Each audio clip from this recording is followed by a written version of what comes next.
All right. Good afternoon again, and good day, everyone, wherever you're joining us from. And welcome to session 3 of the Asia-Pacific CRVS Research Forum. For those of you who managed to attend session 2 earlier today on community engagement and civil registration, I hope you found the case studies and the presentations very insightful and informative. So now in session 3, we're going to shift focus and we're going to look into issues around equity in civil registration to ensure no one is left behind. So we have a fantastic lineup of papers in this session focusing on challenges faced by specific population groups in registering vital events, as well as potential solutions and reforms that are needed at various levels. So here we're talking about reforms at the legislative level, institutional levels, community level, and so on, to make registration systems more inclusive and non-discriminatory. So we're going to hear from a range of speakers who are practicing lawyers, government officials, civil society representatives, and so on from different countries in the Asia-Pacific region. So we'll have varying insights that are on offer in this session. So without further ado, I'll first give the floor to Dr. Claire Brolan for the keynote address. Dr. Brolan is Research Fellow at the School of Public Health, University of Queensland in Australia, and she's specializing in research and evidence-based advocacy in the fields of public health, health equity, sustainable development, and human rights. So the floor is yours, Claire, for the keynote address. Thank you so much, Sharita. Good afternoon, everyone. I'm Dr. Claire Brolan from the School of Public Health at the University of Queensland, and I also work as a part-time senior policy advisor for an Indigenous health NGO in Brisbane, Australia. And I'd like to sincerely thank ESCAP and partners for the incredible work that has gone on into organising this really important two-day CRVS Asia-Pacific Research Forum, and for the invite to speak on CRVS system strengthening through an equity lens. I'd like to begin by acknowledging the traditional owners of the lands and waterways that I'm beaming to you from today, the Quandamooka peoples. I pay my deep respects to Quandamooka elders, past, present, and emerging. I also pay my respects to anyone online today who identifies as a First Nations or Indigenous person, or as an elder on the lands on which you live. A special welcome to you. So I'm an interdisciplinary health and human rights, health equity academic specialist. My research is predominantly qualitative, and I've been really fortunate to engage in multidisciplinary global health equity and human rights research projects relating to social inclusion and SDG achievement, including some countries in the Asia and in the Pacific regions.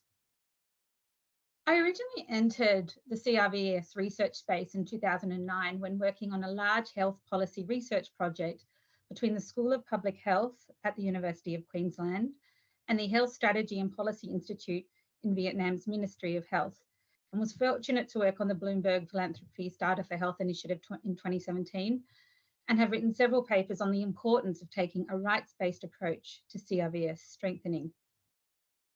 But before my transition to academia some 20 years ago, I worked as a new grad in international human rights in law in the UK. And really that's where my story with CRVS systems began.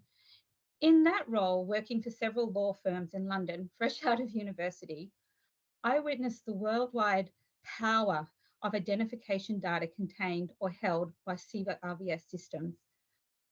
In the UK, I worked with and advocated for highly traumatised people who had fled to the UK, mainly from low and middle income countries from all over the world, who had been subject to arbitrary detention and ill treatment at the hands of state and or non-state agents and all the powers that be. The lines often got blurred, because the individual before me's private and personal information or a relative's identification information contained held in their respective country's CRVS system, whether that information could be sourced from birth registration, marriage registration, or death registration and certification documents or data, had enabled the targeting and persecution of that individual because the information stored in the relevant country's CRVS system about them or imputed about them based on the CRVS data relating to a loved one had not been ethically or lawfully collected or securely and confidentially stored, or appropriately shared or interpreted and used by those with and in power for the purposes set out in the UN Statistics Division's Principles and Recommendations for a Vital Statistics System of 2001. I also worked with stateless people whose parents who never had their birth registered because of the ethnic, racial, religious dangers this may involve or expose the family to, as well as people who are unable to access inheritance rights because of fear of registering a parent or partner's death.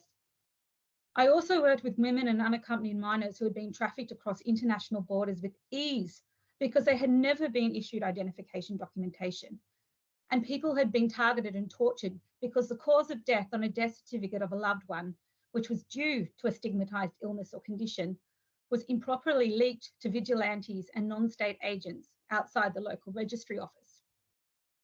So when I began to work in the CRVS space as a public health researcher, the importance of integrating rights-based approaches into technical, multidisciplinary CRVS system strengthening efforts was very much at the fore of my mind, because I was well aware that research and objective scientific efforts to strengthen a country's civil registration service and its broader CRVS system, particularly with the aim to generate reliable vital statistics data from strong health information and mortality surveillance systems, notably from complete CRVS systems, to further generate a sound evidence base for accountable and transparent national health policy and planning efforts, although tremendously important, was an aim among scholars that could obfuscate and maybe sometimes didn't adequately take into account the political complexities and the huge power dynamics and realities that can and do shape and do influence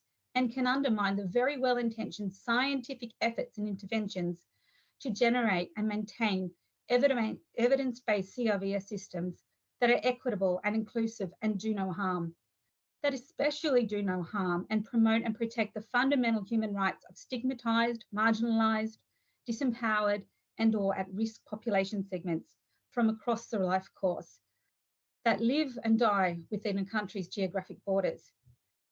So I'm unapologetic that the drive, pursuit, and realization of equity in inputs and outputs in CRVS system strengthening in the Asia and the Pacific regions, so that everyone is in the picture and no one is left behind, should not only be grounded in SDG goal and target mandates, but be overtly grounded in each and every country's international human rights obligations, commitments, and responsibilities under international law, particularly, for instance, under the UN Convention on the Rights of the Child, the UN Convention on the Elimination of All Forms of Discrimination Against Women, the UN Convention on the Rights of Persons with Disability, and the UN Convention on the Elimination of All Forms of Racial Discrimination.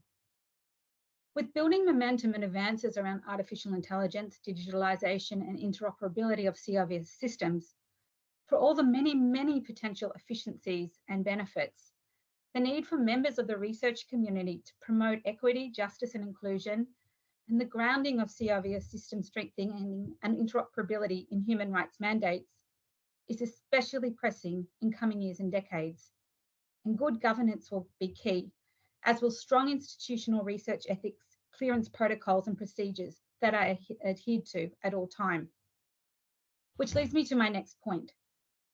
Just as development, deployment, and scale up of artificial intelligence, AI applications requires a high level of trust among populations because of questions surrounding its fairness, explainability, and security, so too must scale up of digitalized and interoperable CRVS system components require a high level of awareness and trust if they are to be inclusive and acceptable, and even more so among disenfranchised population segments across the Asia-Pacific regions.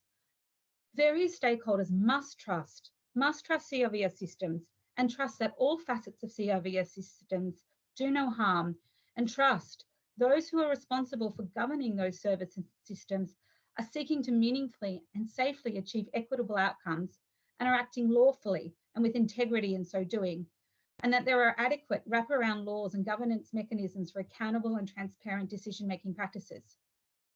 From my experience working in the UK over 20 years ago to my journey working in CRVS research today, the lack of trust can be the biggest obstacle to the widespread engagement in registration and certification practices by community, especially among at-risk population segments.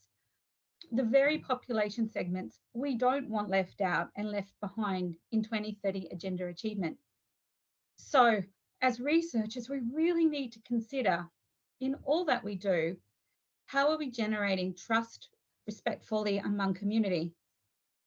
Where there is trust, and better still, consumer ownership of localised CRVS strengthening efforts, especially in subnational context in Asian and Pacific countries and territories and among hard to reach and at risk populations, then I'm hopeful CRVS initiatives, interventions, investments and scale up will have a greater chance at achieving sustainable, transformative and long-lasting equitable impact for intergenerational change.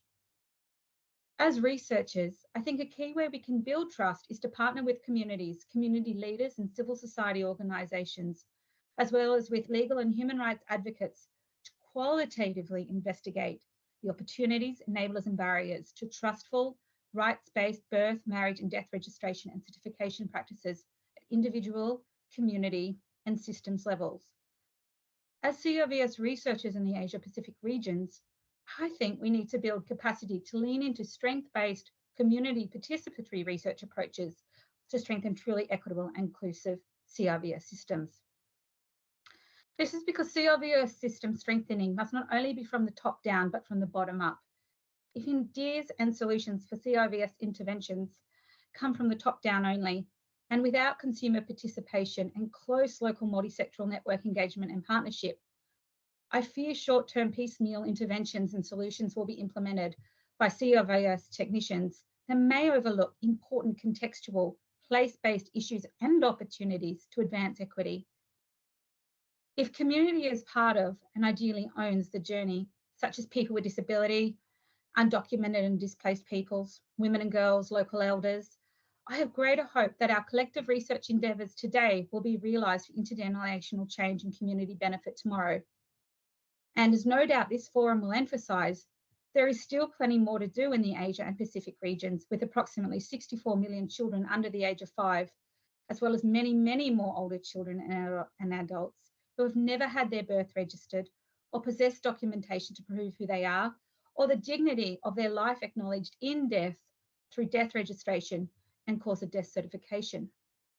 So examining disparities of access inclusion and issues of equity is crucial if we are to leave no one behind or out of CRVS systems. But it follows that we also have to be very clear about what do we mean as researchers when we talk about equity in the context of CRVS system strengthening efforts. So as researchers, how are we taking affirmative action? How are we, through our research and the evidence bases that we are producing, proactively identifying and describing and seeking to remedy unconscionable differences in the inputs and outputs, for instance, in the infrastructure and the investment, in the legal frameworks and policies, in community awareness and accessibility among different population segments that shapes each country's CRVS systems and settings. We use the word equity to describe differences and disparities experienced by population segments in CRVS systems that are unfair and, on many occasions, unjust and unlawful.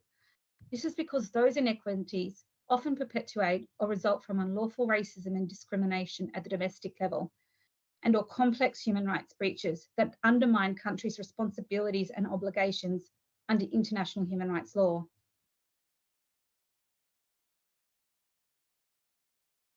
However, those investing in CRVS research, bearing in mind the political landscapes and power brokerages and power dynamics that surround and can influence many CRVS systems at both the national and subnational level, really need to push scientists, to push researchers like me, to articulate how their proposed research, how the evidence base that they as a donor are investing in will enhance and meaningfully contribute to countries' achievement of the Agenda 2030 catch cry that no one is left behind, and SDG goals and targets like 16.9, 16.2, 17.8 and 17.9.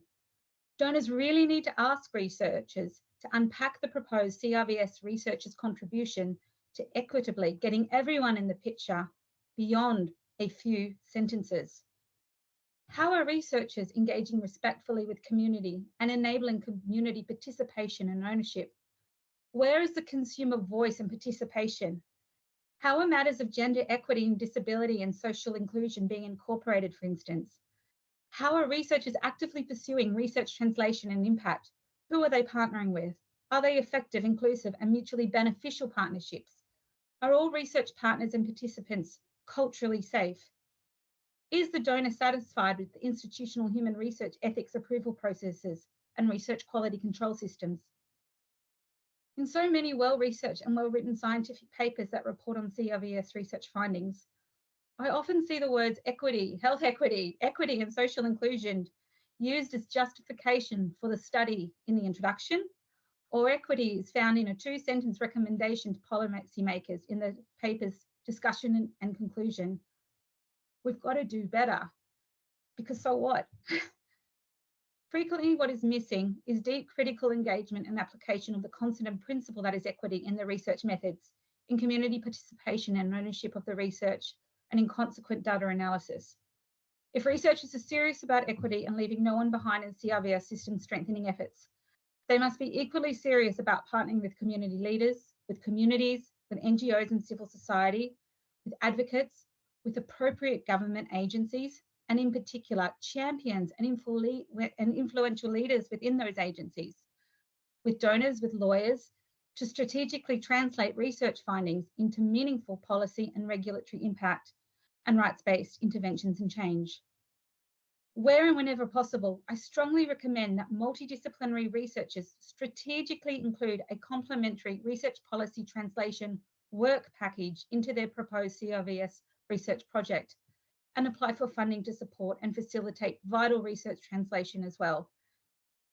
Research translation cannot be an add-on or afterthought to a CRVS research program when, for instance, we know 64 million children under the age of 5 have never had their birth registered or possess identification documentation in the Asia-Pacific region.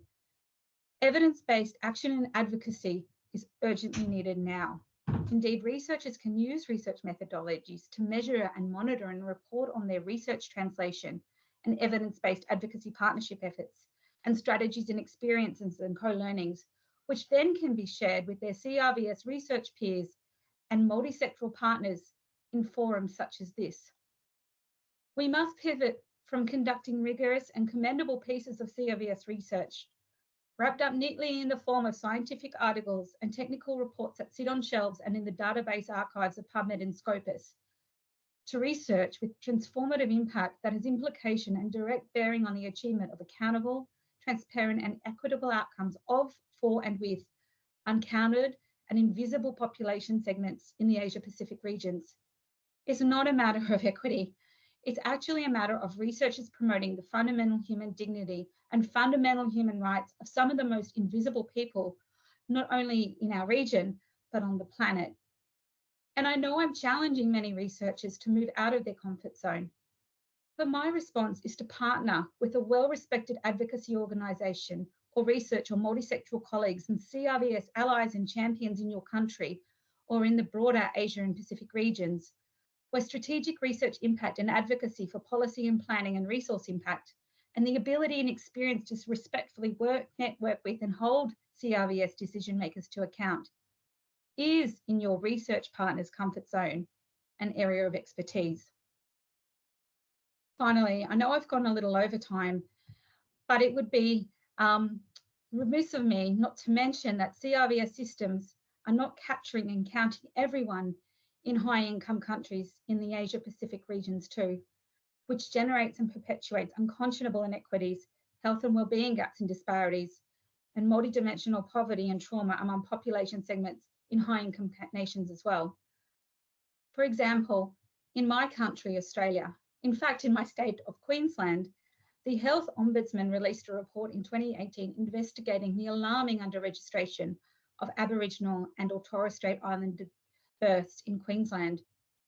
This year, the fallout from ex-tropical cyclone Ellie led to the state of Western Australia's worst ever flood event in January, with the towns and communities in the Western Central Kimberley suffering widespread damage. The recovery effort revealed that hundreds of Aboriginal people were not registered at birth, many of whom had mothers who had given birth in hospitals, with a variety of barriers emerging purportedly preventing parents from registering their children, and facilitating the urgent need for the provision of support for culturally safe registration practices to ensure First Nations peoples in Australia can urgently access vital disaster recovery supports and entitlements. Well, I hope my keynote this afternoon has given you a few things to think about, and no doubt like you, I'm really looking forward to the 6 research presentations to now follow. Thank you for all that you do, and please keep up the good work to get everyone in the picture. The work you do is important. Thank you. Thank you very much for those very touching and inspiring remarks, Dr. Claire, and for emphasizing the need for a human rights approach as well as a participatory approach to CRVS and the need to step up research. I think this very nicely sets the scene for our discussions on equity in this session. So we will now move straight into the presentations by authors. And for those authors who submitted full papers, may I request you to kindly keep your presentation to 15 minutes. And for those who submitted extended extracts, you will have 10 minutes for your presentation.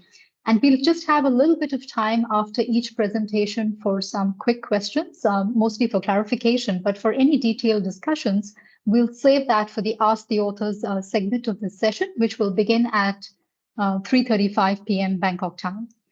So with that, let's move straight into our presentations for today. And the first paper for this session will be presented by Ms. Aditi Saxena. Ms. Saxena is a lawyer based in Mumbai, India, and is currently conducting a legal review of the CRVS laws in India together with the Global Health Advocacy Incubator. She will be presenting a paper entitled Integrating Gender Equity in CRVS Legal Review and Reform Processes, which has been co-authored with Ms. Vandana Shah and Ms. Lydia Takle-Miriam from the Global Health Advocacy Incubator in the United States. Now, through this paper, we are going to hear about challenges faced by specific population groups in India in registering vital events, and Aditi will also offer solutions towards legal and policy reforms. So with that, the floor is yours, Aditi. Thank you, Sharita. I'd like to begin by saying that for a moment I forgot I'm the next presenter. That is how immersed I was, in the keynote address that Dr. Claire just presented to us. I think it was absolutely brilliant. With that, I'd also like to congratulate the host and for organizing the first Asia-Pacific Forum on CRVS. And what a pleasure to be part of the first such forum. So yes, good morning, good afternoon, and good evening to all of you. Beauty of this is people are joining in from different parts of the world. I'm Aditi. I am a human rights lawyer. I'm based in Bombay. I'm based in India. And really, I will take on from where Dr. Claire left, which is that while speaking about CRVS laws and the policies that govern CRVS systems, the most important aspect really remains is that the community that the law or the policy impacts should really be at the heartland of the laws. And that's an attempt that we have tried to do here, which I'll present through my presentation here, which is integrating gender equity in CRVS legal review and reform processes. My co-authors, Vandana and Lydia, you'll have a pleasure of hearing them tomorrow. I think they're speaking on 2 different sessions tomorrow. So please feel free to ask any questions you had from them as well. What we have tried to do with the legal review and the reform process that we are engaging from gender equity basis is that we will take a law, we will take a policy which governs the CRVS system, and we will engage them against the social, religious, or cultural traditions or structures that are operating for different communities in different countries. With Global Health Advocacy Incubator, we have applied a human rights-based approach to do the review process and the reforms. If you could go on to the next slide, I'll give you a background of how we have done that.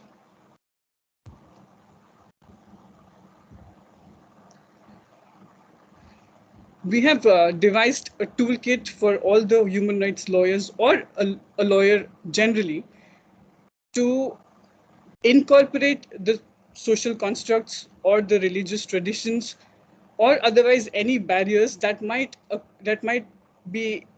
become a barrier for a particular community in accessing the system, and at the end of it being denied the access of CRVS system, leading to non-registration of vital events, which is birth, death, and marriages.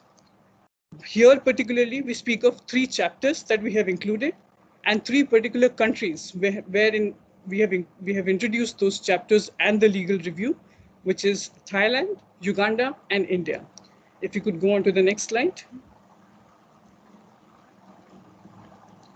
I'll begin by introducing the chapter that was introduced in Thailand and why is the importance of the exercise that was done in Thailand and how it has snowballed into actually a policy victory in the country.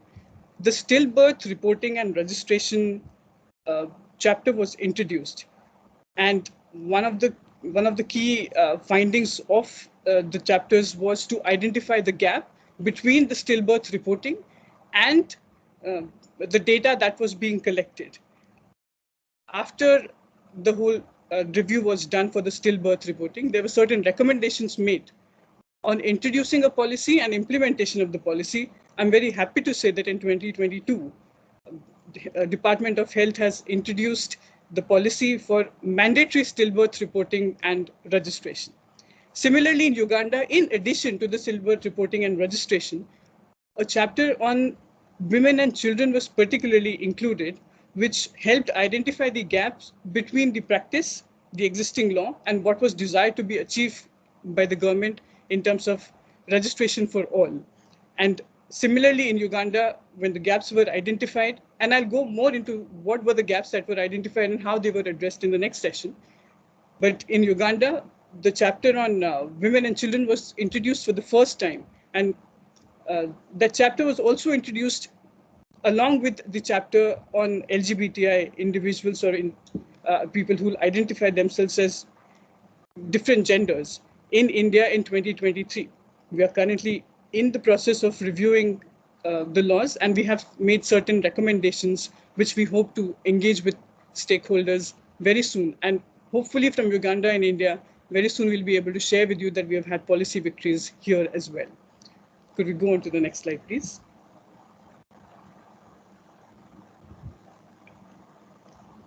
Before I begin the discussion on what were the gaps really identified, may I say this as a lawyer, and particularly as a human rights lawyer, that at the heart of any law or the fundamental of any law really remains, the key aspect remains in the fact that how well do you legally define a particular term. A term is either a legal term or it's a common sense term. Now, our endeavor is to define legally all the important terms which are otherwise either used in the law or if used in the law could lead to better laws and better policies, which means you identify a term in the law and legally define it. And that's not enough. You not only define it, but you define it and align it with the international best practice that is followed. And that was really one of the overarching gaps that was identified in Thailand, in Uganda, and as well as in India in different chapters that were followed. For stillbirth reporting, it was of primary importance in Thailand and Uganda that stillbirth, fetal death, birth, and death are very, very clearly defined. Only once they are clearly legally defined, you will be able to identify distinction between all 4 of them, and that's how you will be able to collect data, particularly on the 4 legal terms. In Thailand, one of the recommendations was, of course, to legally define key terms, the time period for reporting, medical certification of fetal deaths, which remains the primary concern when we are speaking about maternal health and when we are speaking about causes for fetal death. Unless medically certified cause is assigned to a fetal death, it becomes very difficult for the Department of Health or policymakers to formulate policies and implement policies which would otherwise lead to better health conditions in the country. Fortunately, we have a lot of guidance from many international and Dr. Claire has covered most of them, but we have guidance from many international documents. And one of the aims was also to recommend that the process that is followed, or the coding, for example, for vital statistics, recording and certifying medically certification of death, is follows a particular uniform coding method, which is the ICD coding here. And like I said, in Thailand, they were very well received by the government, and Department of Health has implemented all the recommendations that were made. Similarly, in Uganda, apart from the still reporting and registration, women and children, and particularly abandoned and orphan children, were really at the heart of the legal review. And what was identified is that you look at the social construct, the role of a woman in Uganda primarily, and that's really where I go back to what Dr. Claire also said, that community engagement is really the most important. So as a human rights lawyer, even if I'm conducting a legal review, purely a legal review today, I cannot do it, and I must not do it without engaging the community that is at the heart of it. So once you engage the community that is really at the heart of it, you'd come to a conclusion like this. In Uganda, women are primary caregivers. That's the role that women most prominently play in Uganda. In that sense, many of the existing CRVS processes, which might seem quite usual, which is that a CRVS office will be open only during business hours, and there will be no concept of, let's say, a mobile registration process. Unless you introduce non-business hours of registration process, unless you introduce mobile registration offices, which could be easily accessible by women who would also have primary caregiver responsibilities, you will always see the gender gap, which was also spoken about previous presenters in the morning session. So to minimize the gender gap, not just the laws, but even the practice has to consider and has to look the social construct that exists in a particular society or in a particular country. May I go on to the next slide, please? India, I particularly and very fondly speak of this subject as well. In India, legal recognition to transgender and third gender, as the Supreme Court has put it, and really I must say that Supreme Court of India has further clarified than when they use the term third gender. They particularly include lesbian, gay, bisexual, transgender, and intersex identifications. So in India, the legal status was recognized in 2014, and the law that would govern the community was introduced in 2019. Now, the legal recognition being so recent, and the legal recognition being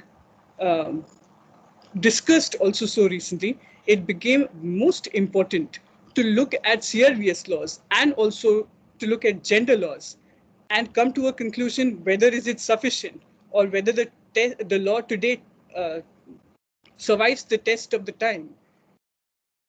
And in our review process, we came to a conclusion that it does not. First, all the laws, all the CRVS laws, all the CRVS policies, and even practices, they predate the legal recognition that was granted. Secondly, the key terms that were identified, again, remained quite inadequate in that sense. So today, one would fail to find a distinct legal definition for gender in any of the laws that India currently has.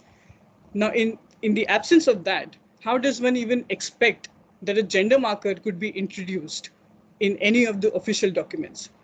So I go back to the basic where I was, which is that even in this case, defining the key terms becomes number one priority. Secondly, the certification process.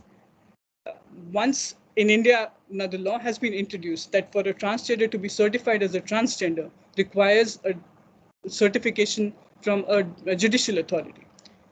For a person to have change in gender and identity not only requires certification from a judicial authority, but also requires a medical certification. Now, our opinion is that it does not sit well and that does not align with the international best practices. we really need to recommend self-identification and self-certification uh, for genders as well.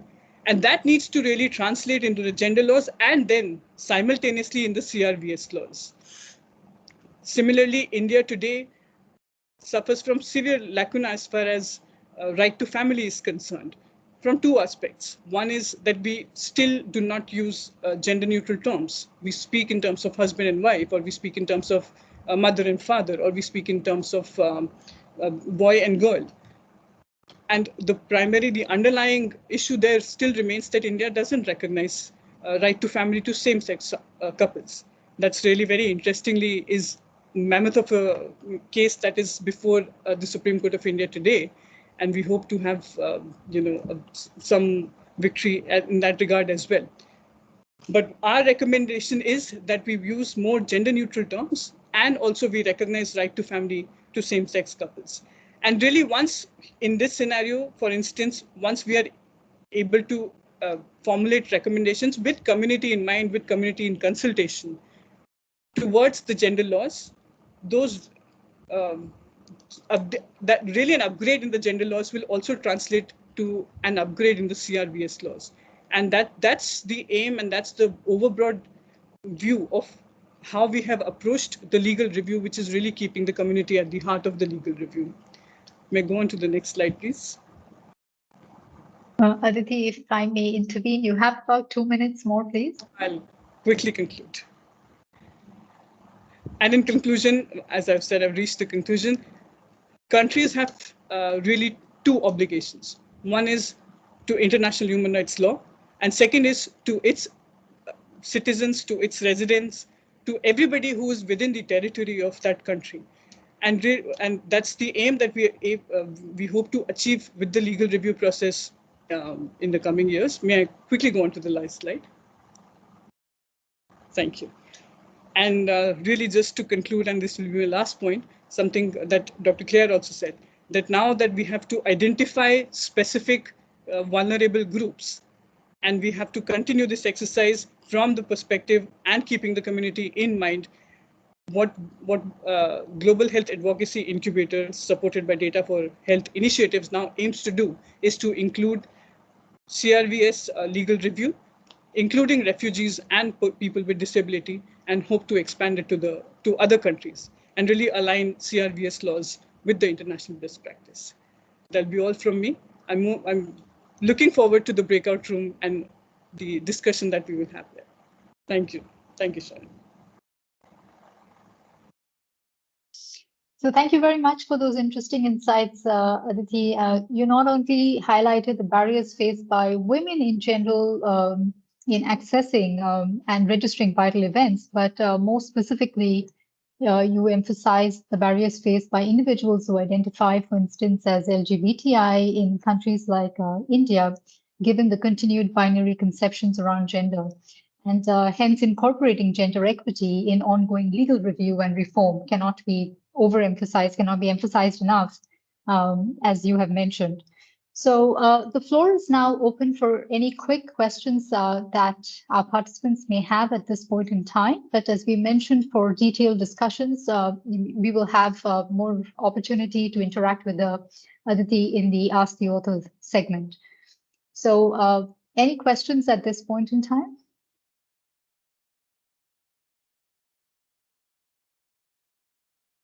Perhaps maybe I'll just go with one, Aditi. You mentioned a lot about women, you mentioned a lot about the third sex and so on and so forth. But when I read your paper, I also saw a mention of other groups like refugees, persons with disability, and so on. So can you just throw some light on what are some of the challenges they face? And if you were to take up reforms in that direction, what would it look like? Something that you can tell us very quickly. One of the biggest challenge really, and I'll speak particularly of refugees and persons with disability. For refugees, the biggest challenge remains the threat of persecution in the country that they currently are in. And that really remains a barrier for them unless special drives probably are concerned. And as far as persons with disability is concerned, really in practice, accessibility to the offices remains the biggest barrier, or just making places in general accessible for persons with disability.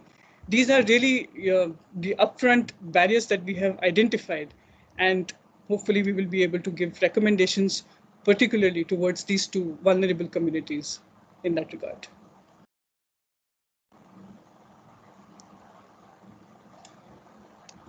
All right, thank you so much. I do not see any further questions here. I do not see questions in the chat box. I do not see any hands raised. So perhaps we can move to the next presentation. And those of you who are interested in knowing more about Aditi's paper can join the chat room later. So thank you again, Aditi, for those very interesting insights. And we'll touch base with you later in the chat room. Thank you. So let's move now to the second speaker. And the second speaker for today is Ms. Lumana Upreti from the Himal Innovative Development and Research in Nepal. And she will be presenting a paper that she has co-authored with Ms. Indu Tuladar, who is a legal expert working in Nepal on legal policy reform. And unfortunately, Indu is unable to join us today. So Ms. Lumana Upreti will be talking about practices, legal and practical barriers to birth registration in Nepal, and their study basically highlights specific cultural, political, geographical, and perceptual barriers to achieve 100% birth registration and offers some practical measures to address the issues. So the floor is yours, Ms. Lumana. Thank you. Hello, everyone. My name is Lumana Upreti. Today, I'm here to present on the topic legal and practical barriers to birth registration in Nepal. I have gathered a lot of information and knowledge on this subject, and I'm excited to share it with you. My aim is to provide you with a clear understanding of the topic and to answer any questions you may have. Thank you for joining me today, and I hope you find this presentation informative and helpful. So can I have the first slide, please? So this paper is crucial for comprehending Nepal's practical impediments to childbirth registration. The purpose of this paper is to provide an objective assessment of the underlying legal, practical, and social barriers to registering a birth in Nepal, as well as providing pragmatic recommendations. The findings of this paper are insightful, and we are very grateful to Ms. Indu Tuladar for leading this research and bringing about such valuable results. Ms. Tuladar is an expert in this field and has worked tirelessly to collect a comprehensive understanding of the challenges that parents face in registering their child's birth in Nepal. Again, we move on to the next slide. So as many of you know, registering a childbirth is essential for child's future, as it provides them with legal identity and enables them to access basic services such as education, healthcare, and social protection. In the CRVS system, birth registration is paramount as it is the foremost document that aids in securing subsequent vital registration like marriage and migration, divorce, and so on. The birth registration rate in Nepal has significantly increased from 35% in 2006 to 77% in 2019 for children below 5 years. While this is a significant achievement, there is still a lot of work to be done to achieve 100% birth registration, which is an essential element of Sustainable Development Goal SDG 16.9, which aspires to guarantee legal identifications to all by 2030. However, many families in Nepal face practical impediments when it comes to registering their child's birth. The Nepalese government has recognized this challenge and has set it as the 15th periodic place for Nepal government. In this context, the paper focuses on identifying cultural, political, geographical, and perceptual barriers that prevent one from accessing and receiving birth registration. The aim is to provide a list of practical solutions and recommendations for legal reforms, capacity enhancement, incentive and motivational schemes, and other programs at the local level. The findings and recommendations of this paper are critical in addressing the challenges and birth registration in Nepal. They will provide policymakers and other stakeholders to develop evidence-based policies and programs to increase birth registration rates in the country. Can we move on to the next slide, please? So for the purpose of the study, we adopted mixed method approach, including quantitative and qualitative data collection tools. We reviewed several literatures and laws concerning birth registration. For the qualitative part, we had focus group discussion, a consultation, and in-person survey with 395 parents and adult members of the family. The study was based on purposive sampling. As the research intends to identify the bottlenecks of birth registration, it has targeted to reach marginalized and vulnerable communities based on geography, economy, and social strata. The sample is collected from 4 districts in Madhya province. Moving on to the next slide.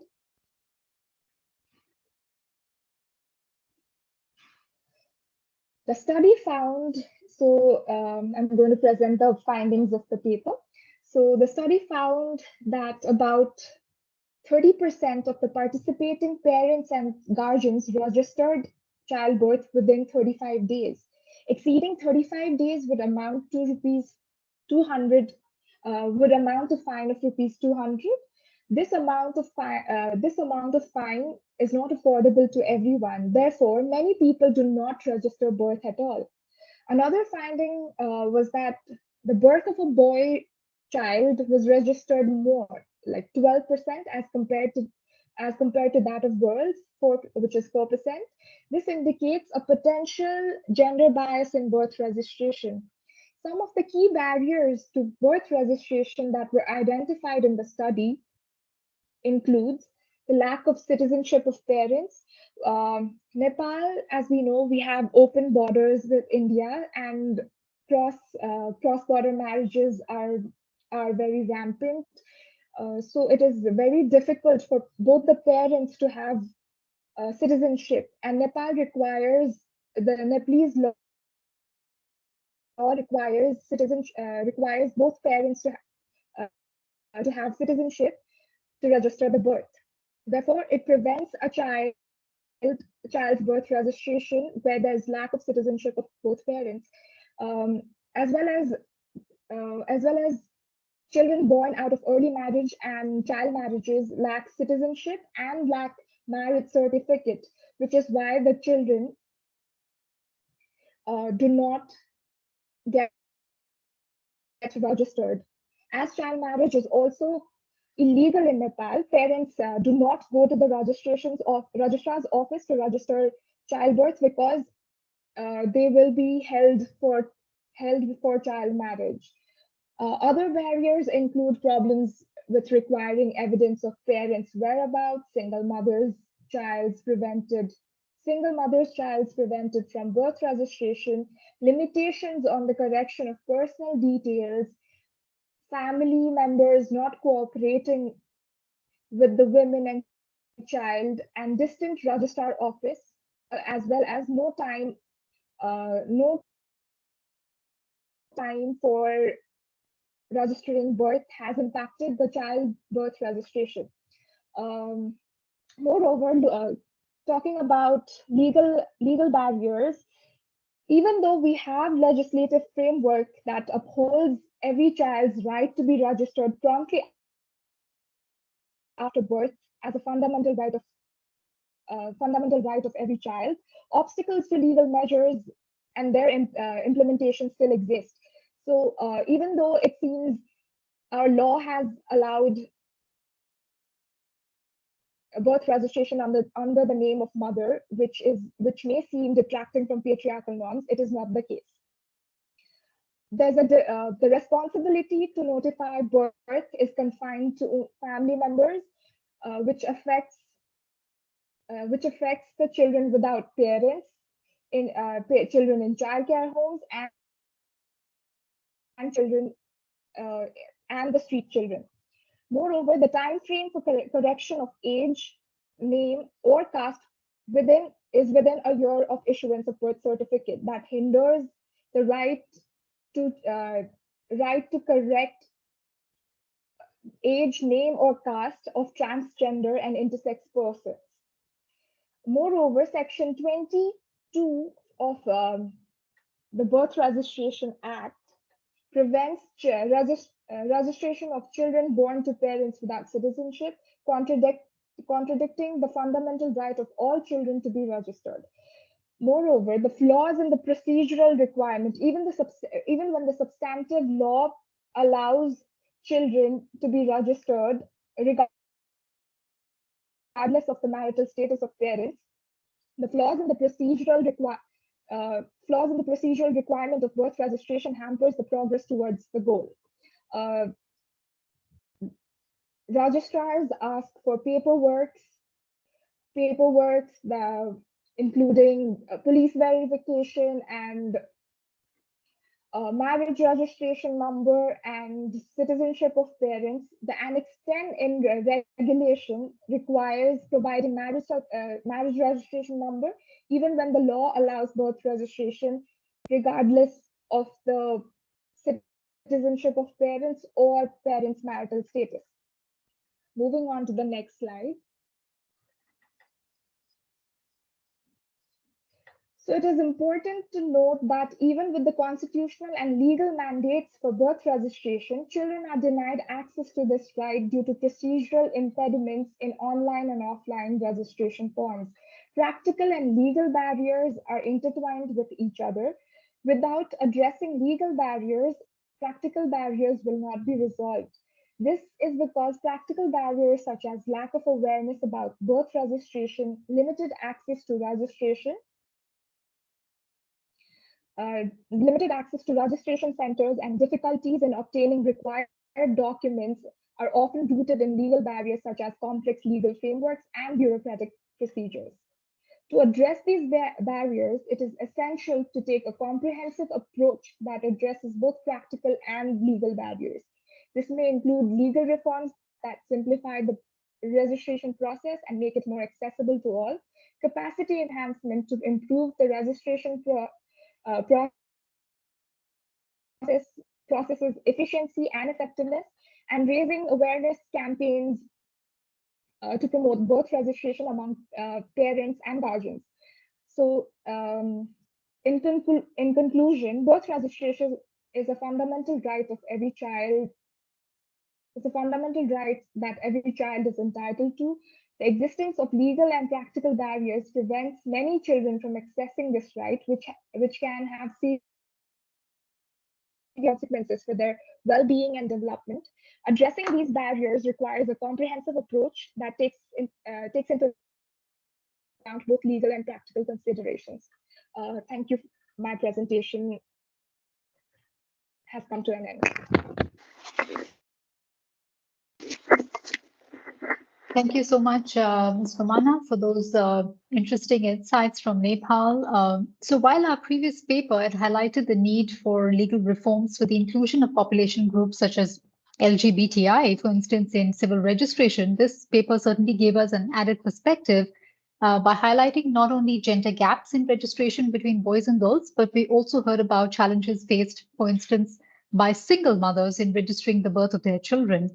And the insufficiency of the existing legal provisions in Nepal to address this. And Romana also raised the issue of child marriage and how parents who are married as children and their children in turn would basically are likely to have lower registration rates because they fear reporting to the authorities.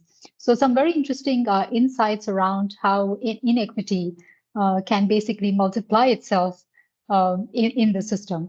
So with that, the floor is open for any quick questions that our participants may have at this point in time.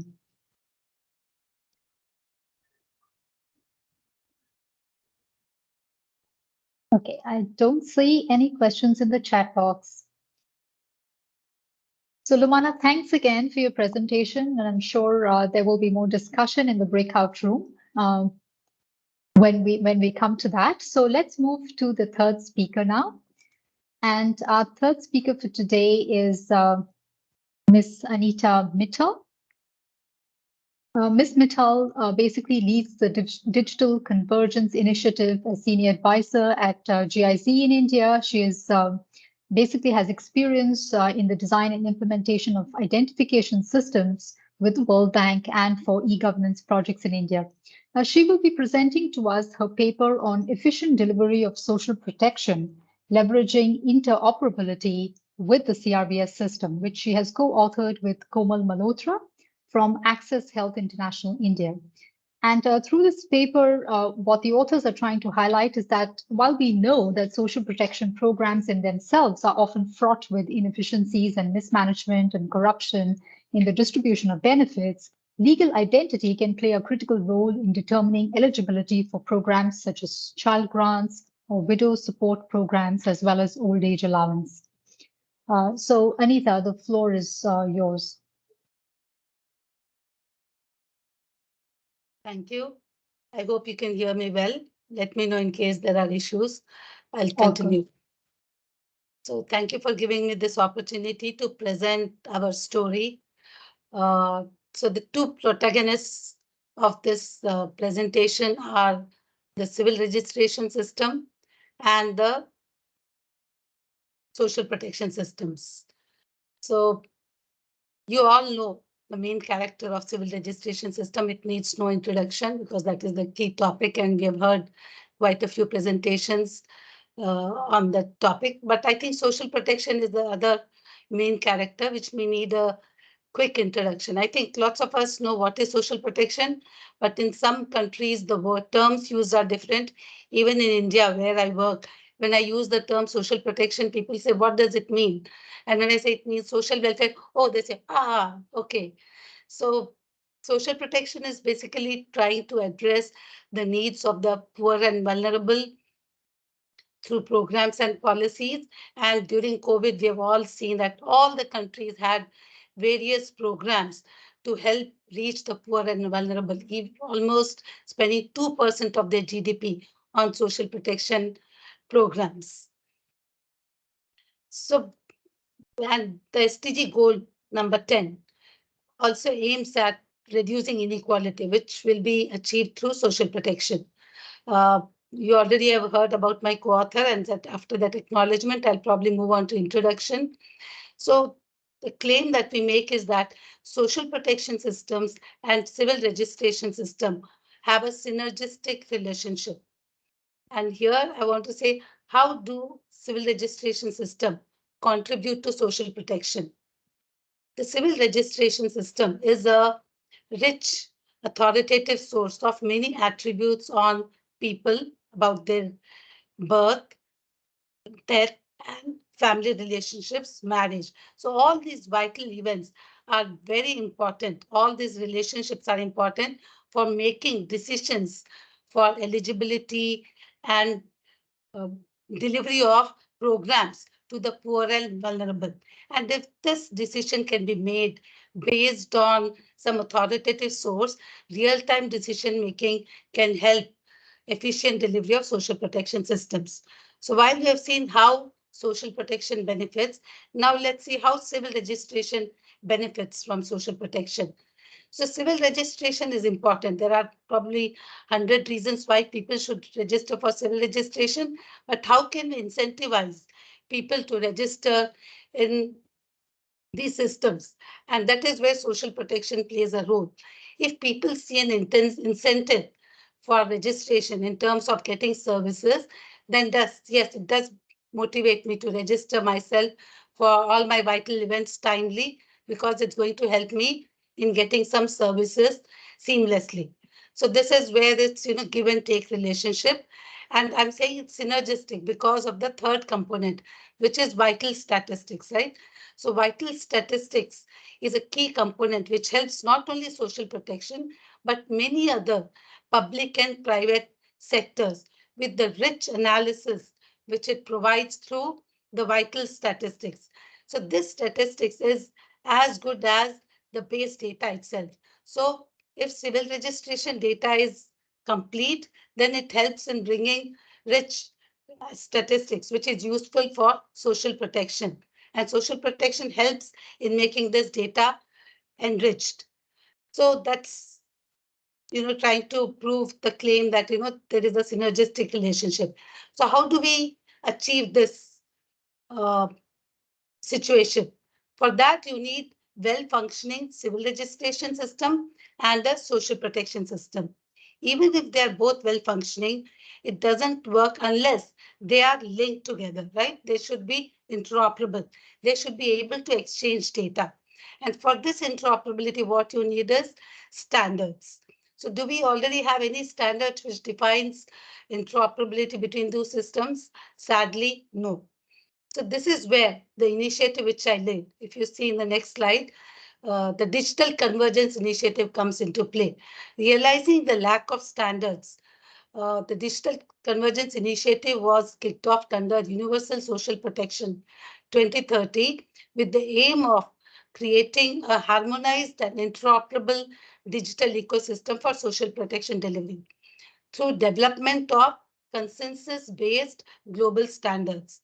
And we believe that with this uh, interoperable system, we will be creating a ecosystem for innovation because vendors would be motivated to develop interoperable products. It will reduce the time and cost for countries to make systems interoperable once they are developed. It will enable programs to mix and match components from different vendors. And the easiest example I can think of is, I can say, give me a charger. I don't have to say, give me iPhone charger, give me C type, D type. If there are standards defined, you can plug and play different components with different systems from different solution providers. I don't have to go for iPhone always. Similar or Apple basically. So it will ensure that the systems are future-proof by design. So if I develop my CRVS system and SP system in different points of time, if they are based on standards, they would be interoperable whenever they come live. In the next slide, I'll show you how there are different systems involved in the social protection delivery system, and it's a very complex, nice orchestra which is involved in delivering social protection. But the focus of this paper is the rectangular portion where we see how CRDS interacts with social protection systems. In the next slide, I present you the methodology that we followed for this paper. First, we collected data as to see how countries have leveraged this interoperability for benefiting social protection delivery with CRVS system. We also spoke to experts through the dialogue series that we have under the Digital Convergence Initiative, where we deep dive into the delivery of social protection programs in countries which are advanced. We paid attention to the CRVS interface with SP systems. And through all this data that we gathered, we analyzed them, we created use cases. And that was the ideation part, created use cases where CRVS system contributes to delivery of social protection, develop prototypes, and these prototypes were then presented in workshops wherein we brought people from countries as well as experts to validate what we were doing and also to present what they have been doing on that subject in their countries.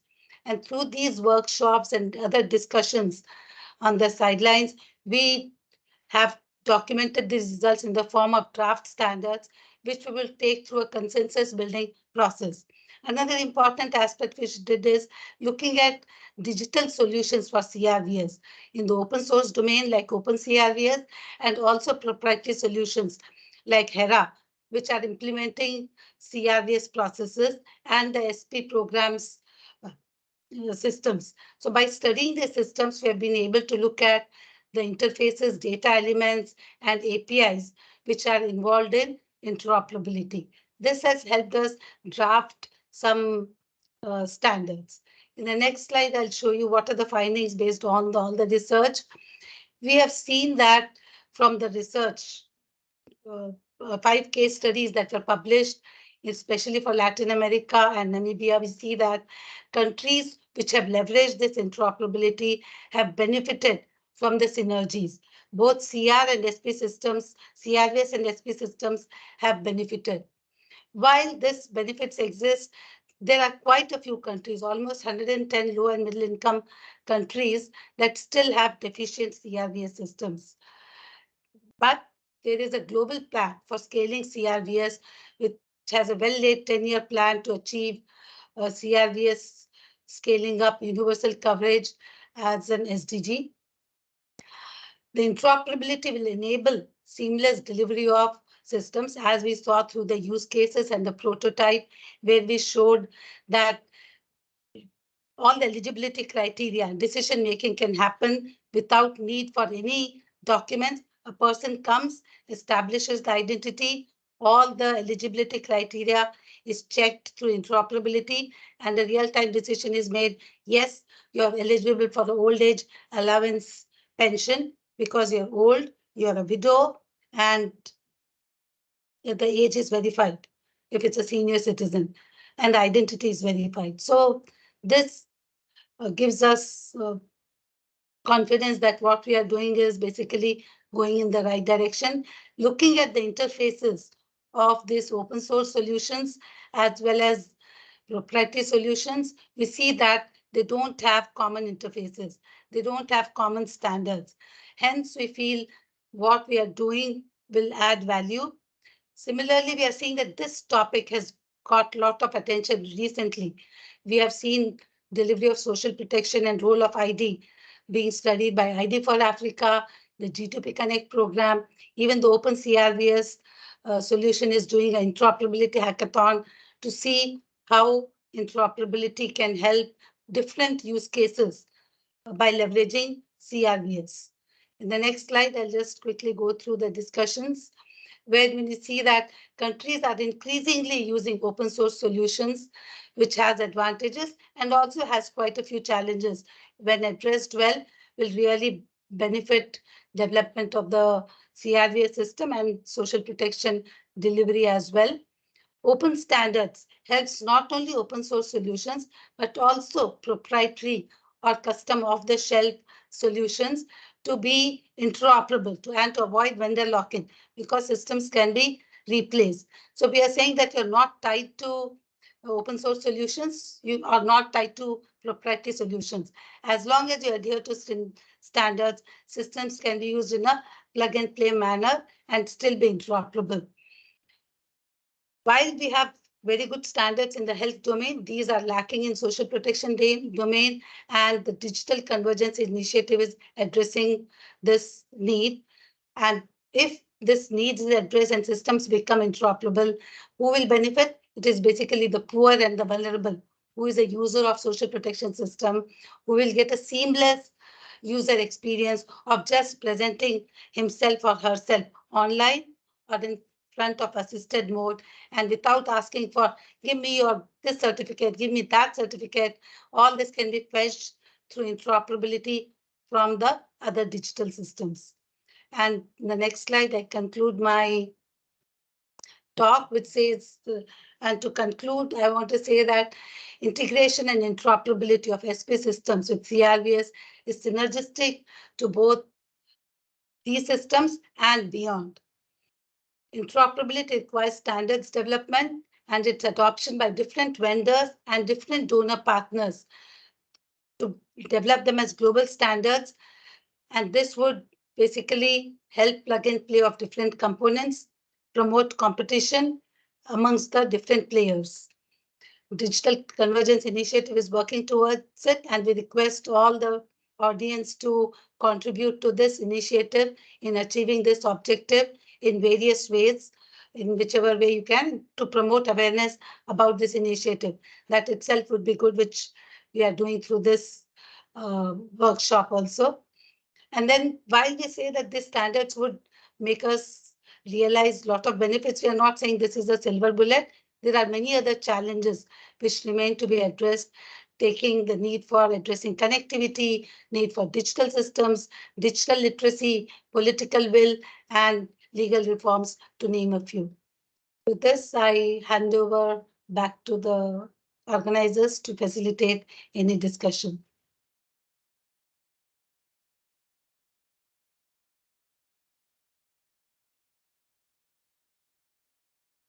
Thank you very much, Anita, for highlighting this very systematic approach and process under the Digital Convergence Initiative.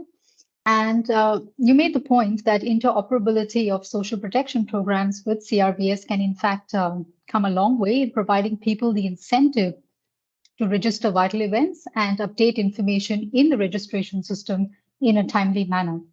And while this can facilitate more effective decision making on service delivery in the short and medium terms, eventually it can help to achieve goals related to poverty alleviation, for instance. So very interesting initiative here, for which countries can certainly think of replicating. So with that, let's open the floor very quickly for any questions and comments.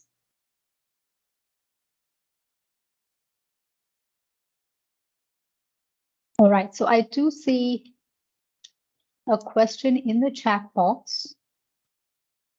How do we further promote awareness for the value of civil registration to social protection connection among the owners of both systems?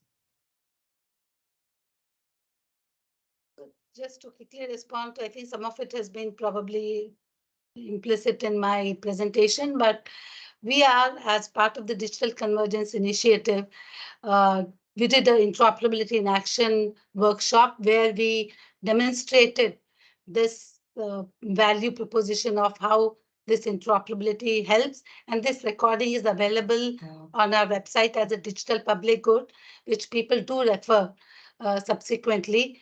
I know that OpenCRVS, as I said, is doing a hackathon, in which we are participating, and we will be showcasing how it can, how social protection can benefit with interoperability. I'm guessing that event, when it gets publicized, this role gets publicized. Then we are having UNICEF talking with us, and I'm hoping through our partnership with UNICEF, we are going to further, achieve this objective of creating awareness. We do talk to various governments as part of our dialogue series and this interoperability in action. And this awareness of DCI and the work stream on CRVS is always communicated. So I feel all the activities which are done by Digital Convergence Initiative to promote its work is directly and indirectly promoting awareness. And I look forward to all the participants and from various organizations here to further the cause which our Ms. Shafaqat Hussain is requesting. So please fulfill our wish and his wish to create awareness by doing your part.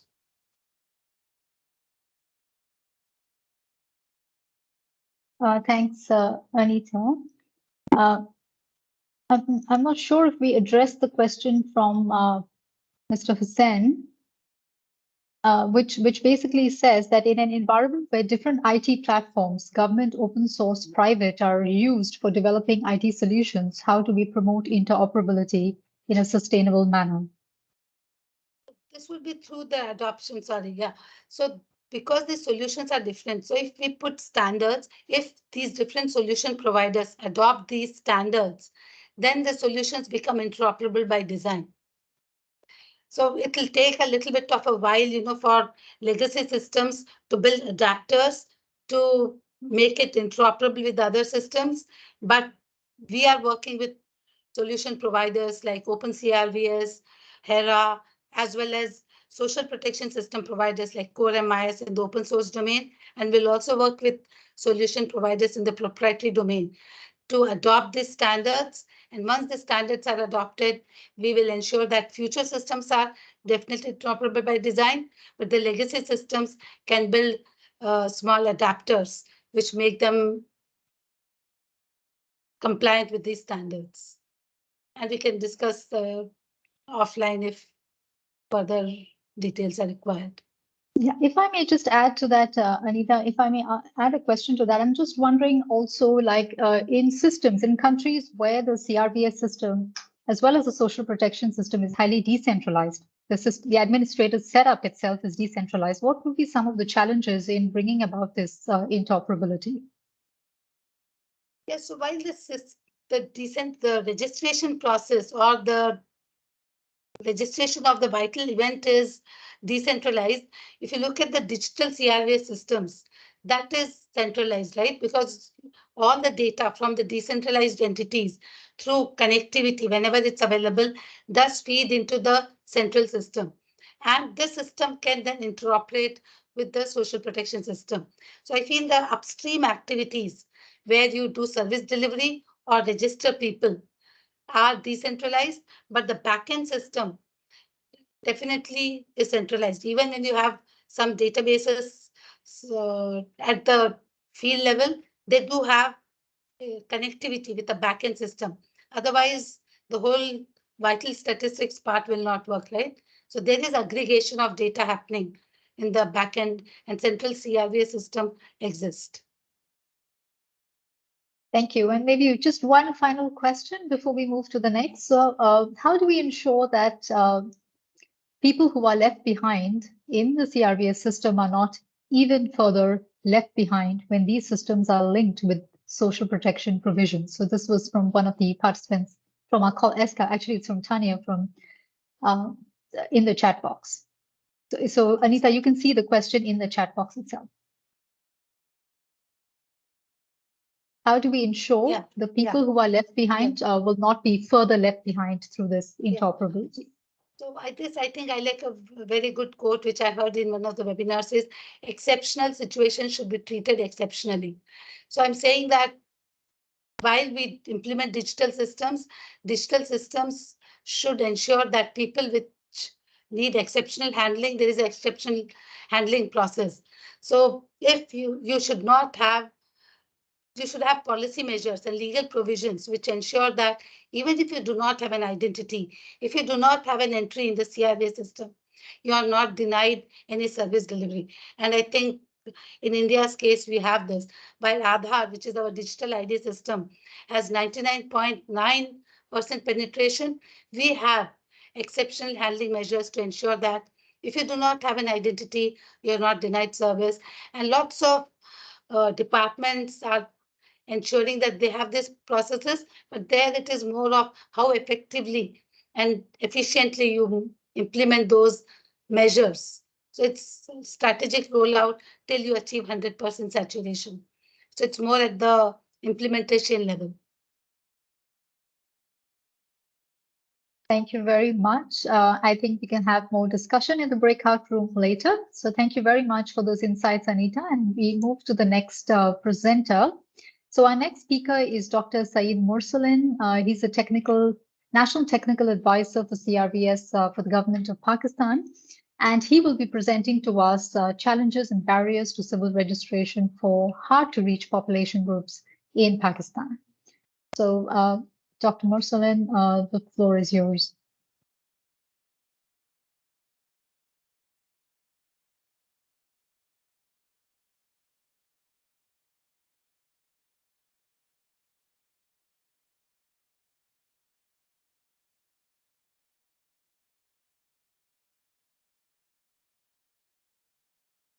Dr. Mursalin, we can't hear you or see you. Am I audible now? Now we can hear you, yes. We can't see you. Oh, thank you very much. Thank you very much for giving us this opportunity of presenting our work and study in Pakistan relating the vulnerable, hard to reach vulnerable population. And this was a unique kind of an experience for us and probably in the region, because this was you see tried the piloted the Bali process toolkit that is exclusively developed for the you see the incorporation of the vulnerable group into the national CRVS database. Next, please. So Next, please. So vital statistics and vital events and registration system, we are all know.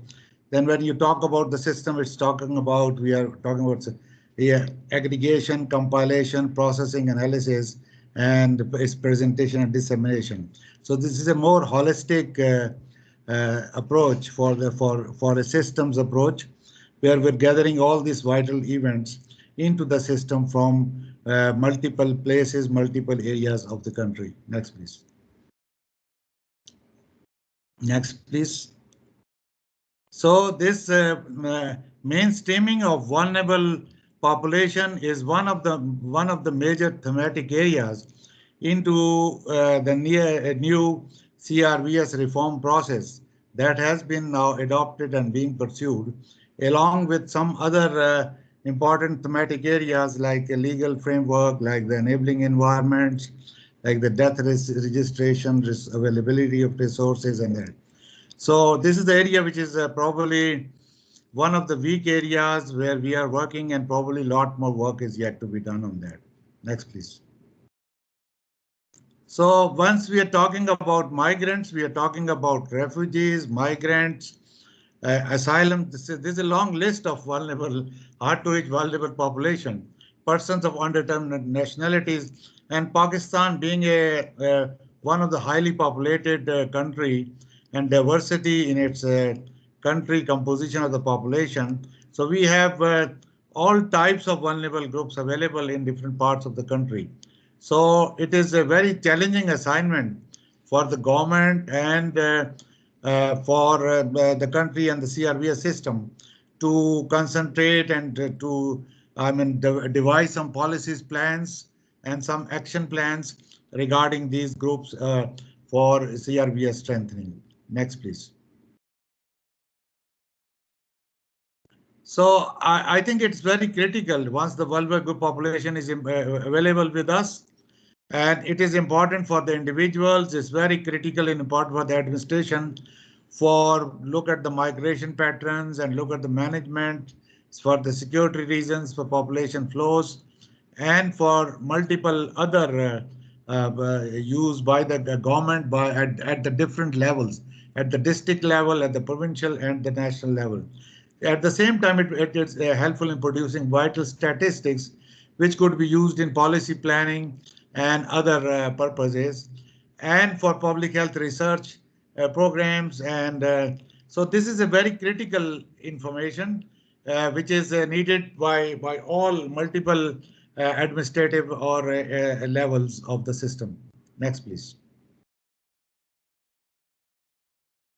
So the government of Pakistan, in fact, is really committed to this kind of work and is signatory to multiple use conventions and multiple groups and multiple agreements, which contains the CRVS Bangkok 2014 decade year SDG agenda, which has a very important vulnerable group mention, CRVS reform process in Pakistan, which started in 2018. And there are a lot of work in this context has now been done. Vital vulnerable group, which is key, inclusive is to be ensured that it is included in the mainstream CRVS system as one of the important part. It should make it a more inclusive registration system for the country. Next, please. So we started in 2019. Where you see Pakistan is one of the 3 countries where this Bali process assessment toolkit for the vulnerable population was piloted. You see, so it has 2 purposes. First, to see the efficacy or the how the draft of this toolkit is really beneficial for us and for the countries to assess their vulnerable population situation regarding to CRVS, and secondly, to assess the CRVS situation for the vulnerable group itself. So we were very much lucky to play fortunate that we had a very strong connection with the regional support unit of UNHCR, which provided us very close technical assistance, and we were in a position to pilot this toolkit in 3 sites in Pakistan, which are high in vulnerable groups. So there were consultative meetings, and the thematic area meeting, a technical working group was constituted. So it was by December 2020 that this exercise was completed in the pilot areas, and the results of the report was finalized, and it was presented at multiple forums. Next, please. And now this report has already been owned by the government, and government probably is making a plan on that. So there are multiple stakeholders to this kind of group in Pakistan, which includes ministries, national database, local government departments, Bureau of Statistics, and Ministry of Planning itself, which is leading this leading role on CRVS promotion, Foreign Affairs, and Ministry of State. So there are multiple departments. The ministry is not that simple case as it looks. It's not with one ministry, it's many, but certainly at this stage, Ministry of Planning and Development is taking the lead for that promotion of CRVS, including and make it a more inclusive program for the country. Next, please. So the Bali process, few slides on that. Bali process toolkit itself. Next, please. Next, please. So the main objective was, as I said before, context analysis to assess the practices, procedure, policies regarding the hard to reach vulnerable group as far as the national CR is concerned, identify strengths and weak options available, share some good practices, because Pakistan is a decentralized country. It's a country where the provinces have a big role to play, and they can make their own policies and plans. And in addition to the federal level, and we wanted to know what are the practices at the federal level, what are the practices at the national level and at the local level, and to plan solutions for further improvement of vulnerable group registration. Next, please. So there are mainly three types of groups that we have. The refugees, certainly these figures are probably not fully documented. There may be much more refugees which are not determined, they're not identified, compared to who are documented. You see, among the refugees there are two groups again. One is the type of refugees which have some sort of a national identity for what we call as the proof of registration cards, and others who don't have the cards but they are registered by the UNHCR.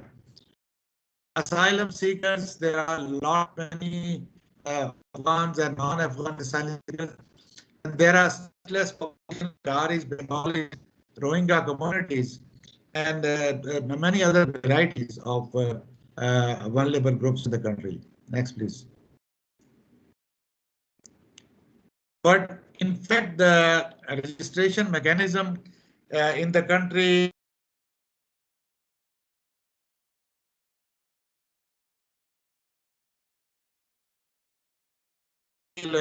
operationalization, because the births, deaths, and marriages, they are different notification or departments for these, and these are reported to the local governments and to the national database authorities, and database authority then is in a position to make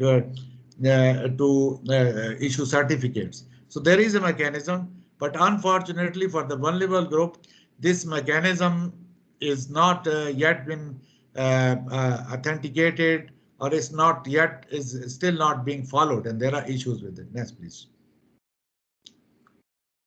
So legal framework, there are some civil legal framework for like NADRA, cantonment laws, and for provincial level, there are again some provincial level laws available, but issue is in all these SOPs and laws, not explicit mention of vulnerable group has been taken into consideration. Next, please.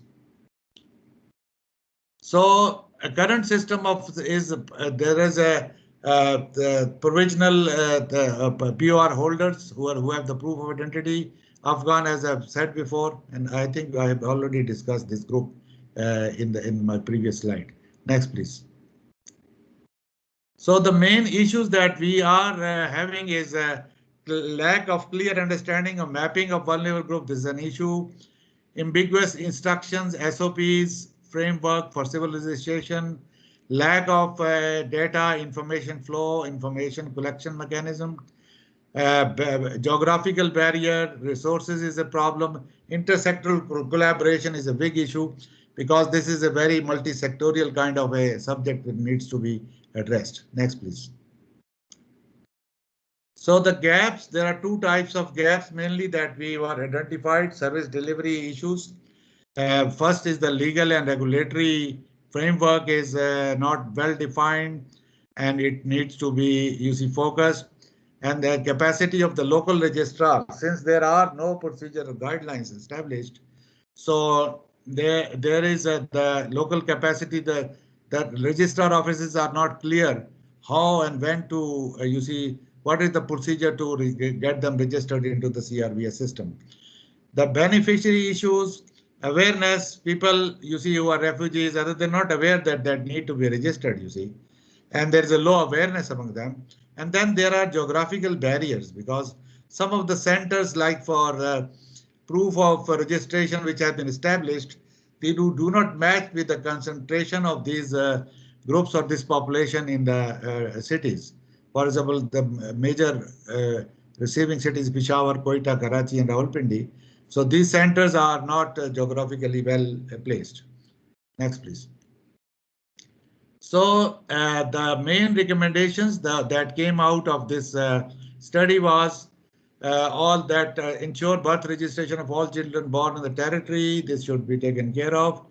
Legal provisions, legal framework for this inclusion of vulnerable groups to assess CRVS be considered, and according to the Bali process declaration, are at provincial relevant legislative procedures.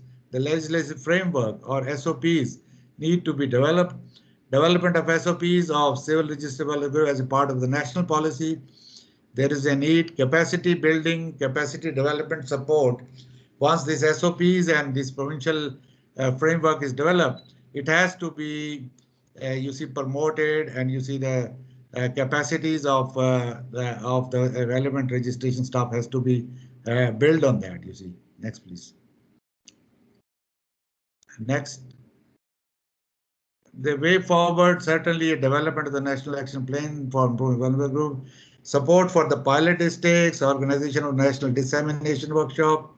So these are some of the areas probably we'll be working on that in the days to come, because we are too much bogged down with the piloting of the strengthening of the mainstream CRVS in some of the pilot districts. So thank you very much for this. Thank you.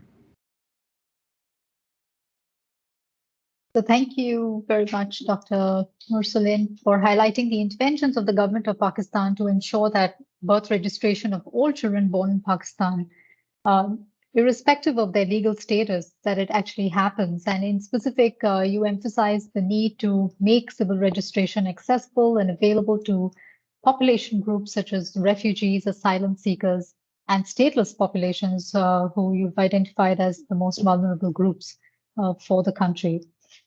The floor is open for questions on the Pakistan case.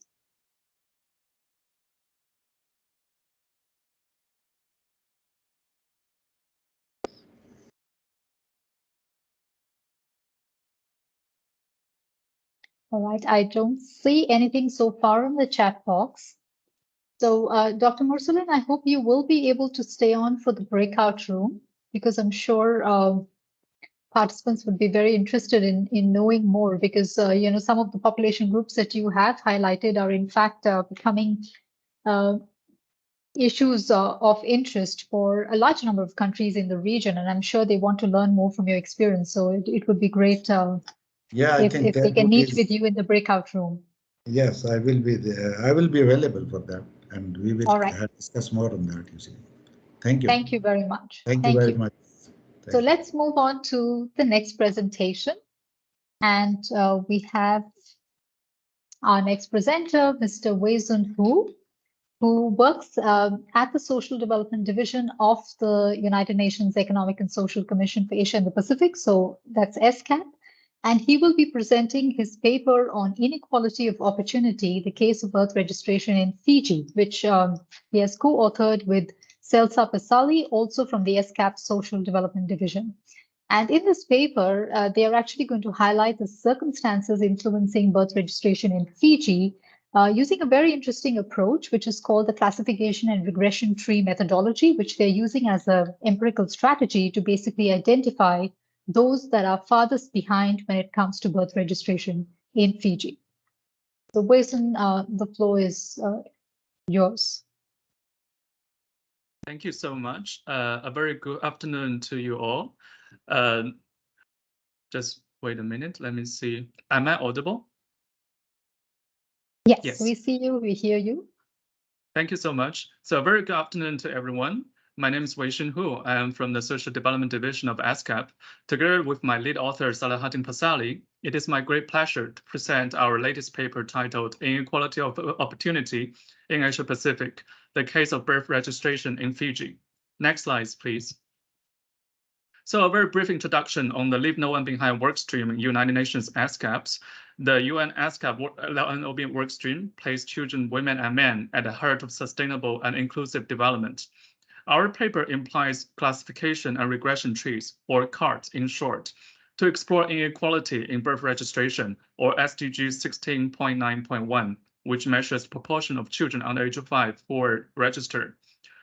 Through analyzing Fiji's first ever multiple indicator cluster survey, MIX in short, the preliminary results of our paper indicate that prevalence of birth registration in Fiji can be attributed to household wealth, maternal age, level of education, and child age. Sex of a child and native language of mothers also play a role in some empirical specifications and subsamples. Next slide, please.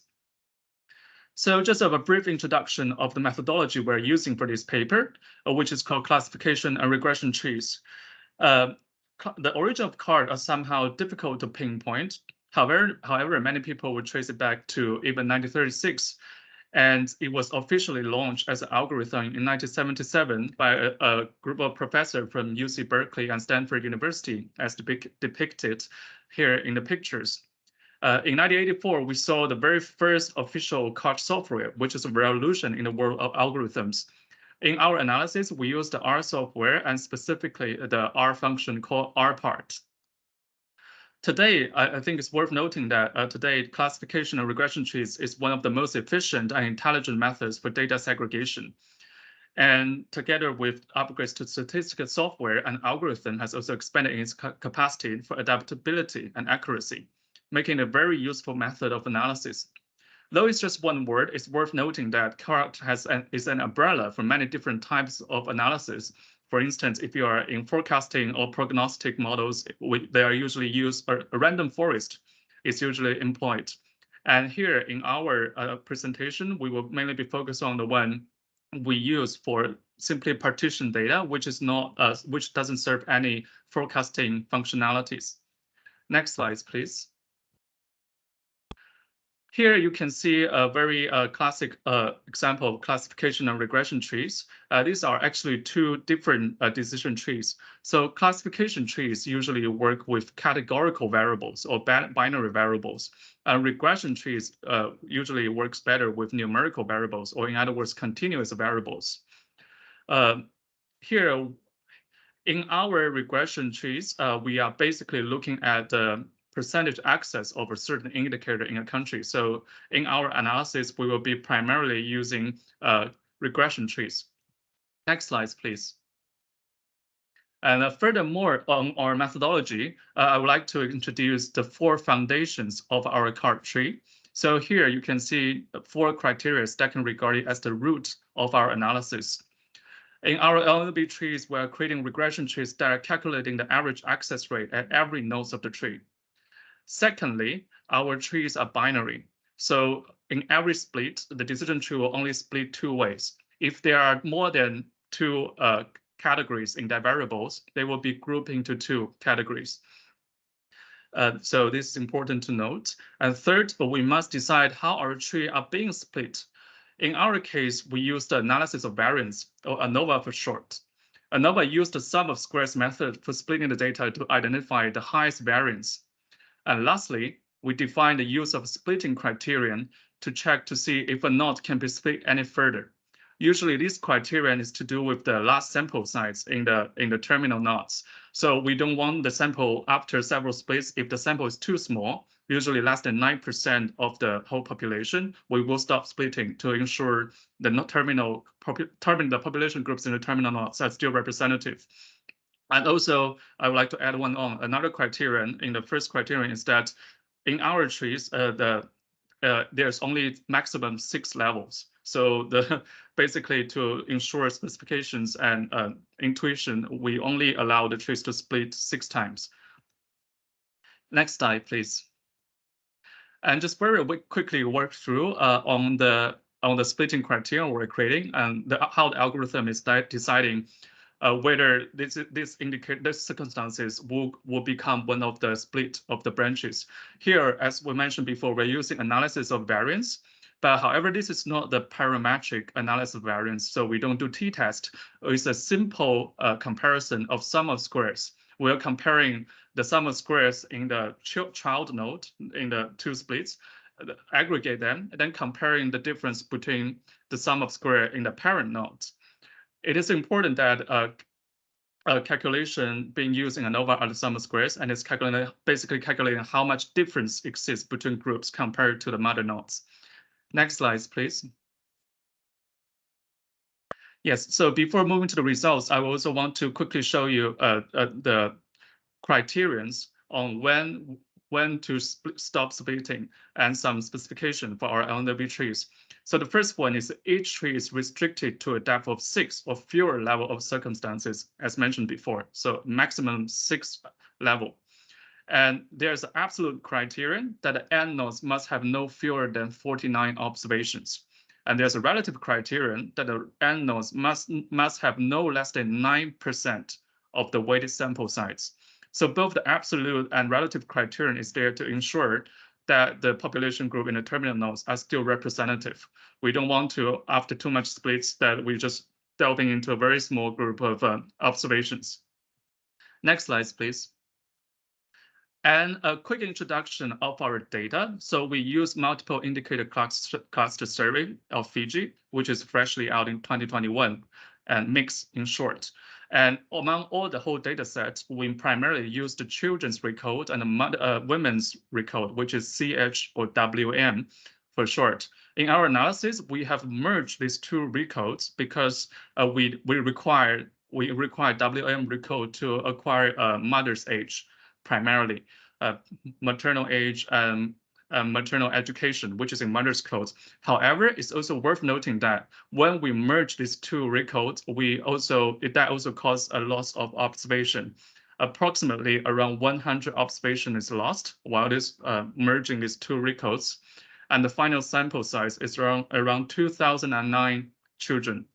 In the CH recode, birth registration variable is available for 2,115 children, but there's 6 non-valid answers, so overall 2,109 children, and we lose about 100 when we merge these 2.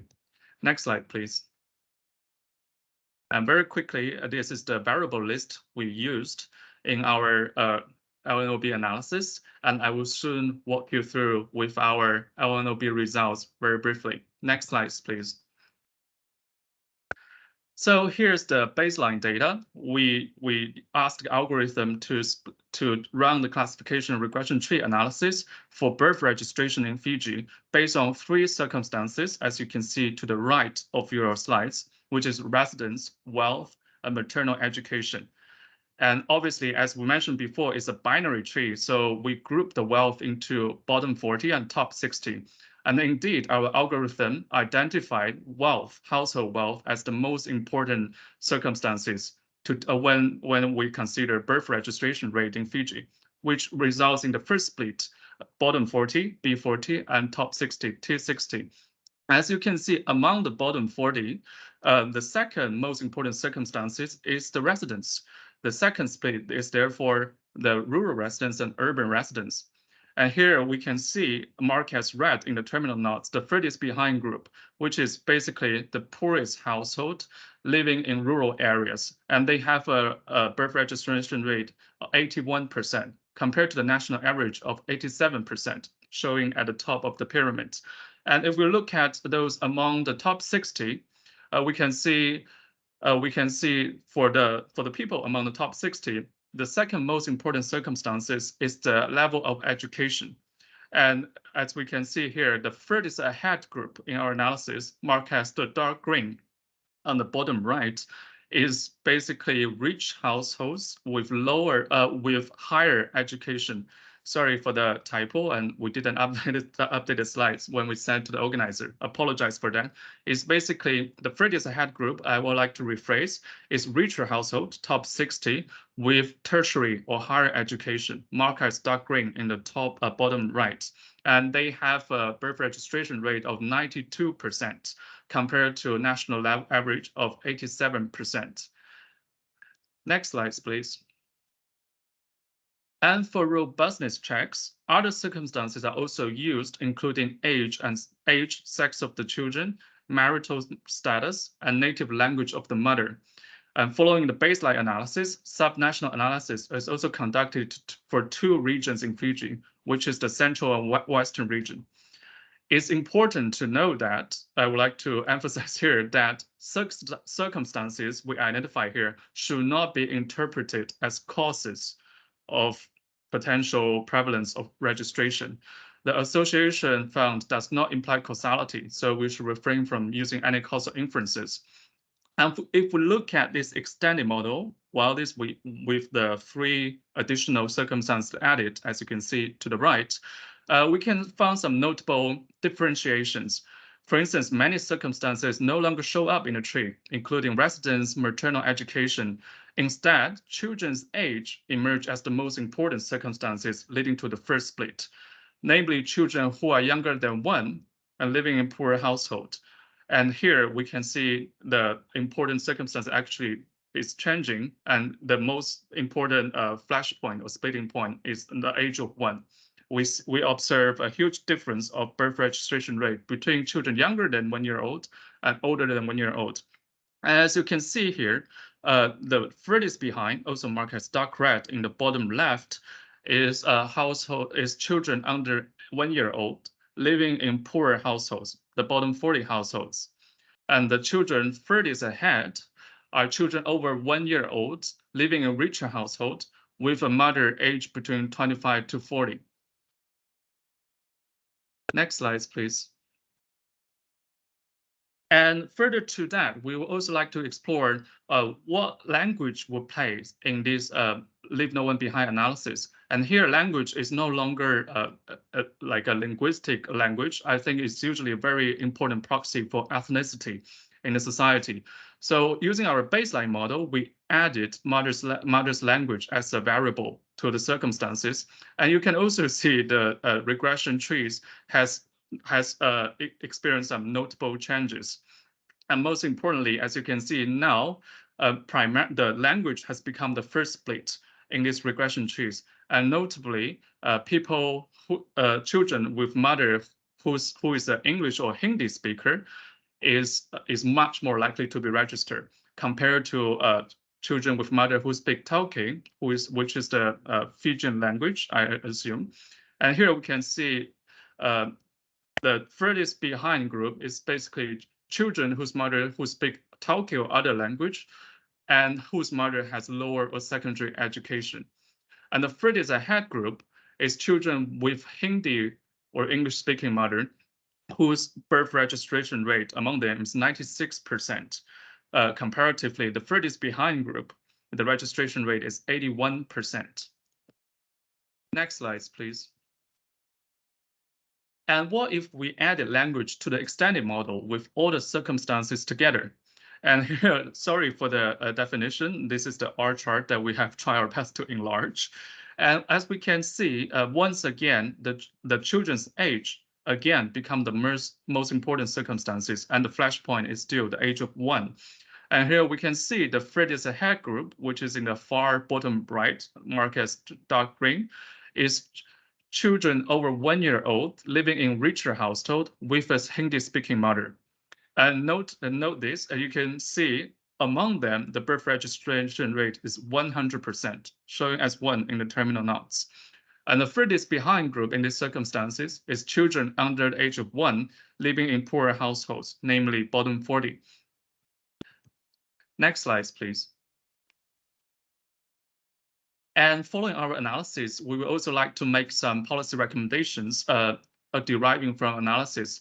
The first recommendation would be to make a concerted effort to support the timely registration of newborns within their first year of life. And as indicated by our analysis before, the age of 1 is really a splitting point for registration rate. And furthermore, we should also address potential geographical barriers in timely birth registration. As in the baseline model, we can see urban-rural residence is also a very important factor. Number 3 is that we should have a tailored information campaign for Italki-speaking households. As shown by our analysis, they appear to be lagging behind compared to their Hindi or English-speaking counterparts. And last but not least, of course, strengthen data collection efforts with approaches founded in UN values and human rights. Next slide, please. And last but not least, we would like to stimulate some discussions with some questions of our own. So the first one is the COVID factor. The mixed data is collecting 2021, so still under COVID impacts. So the lockdowns actually impact the registration of newborns under 1 year old. So COVID babies born during this time. The second one is marriage requirement at birth registration. Can it actually be an impediment for a Italki community? And very interestingly, unlike other analysis before, gender doesn't actually show up that much in our analysis. Sex of children does not appear as primary determinants of birth registration in Fiji. However, gender disparity among age groups, gender show up as splitting nodes in certain age groups, which should be investigated further. And last but not least, this is a question I would be very interested in. Shall the registration fee very be extended, or shall we increase the late registration penalty? So basically carrots and stick. And I think it would be very interesting to learn from policymakers which one is more effective, to increase the cash rewards or just to increase the penalty if you don't do it. And last but not least, sorry about this, because we are also from the Social Development Division, just like to bring the synergies of social development into this discussion as well. We have heard from a lot of previous experts' presentation that they think it is important to bundle Social Security and social protection with birth registration, which would be a great boost for the CRVS registration rate, which is absolutely correct. But here at United Nations, we also advocate for universal social protection, which will be desirably be unconditional and reach the furthest behind as much as possible. So I think it will be also interesting to see where, for policymakers, whether it's actually worth it to make their cash transfer or social security assistance more conditional in the aim to increase CRVS, but probably sacrifice the coverage. So for some people who were already furthest behind. And that's the end of my presentation. Thank you very much for your attention and look forward to the discussion ahead. Thank you.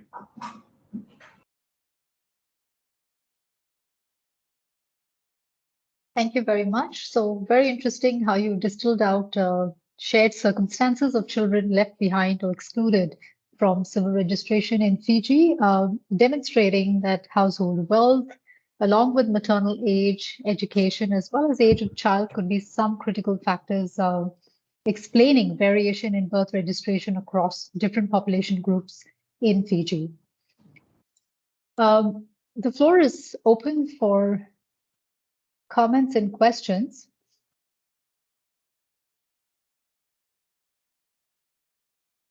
If I may, Wei-Shun, I was just wondering, looking at the kind of factors that you have selected, most of these factors are at the individual or the household level.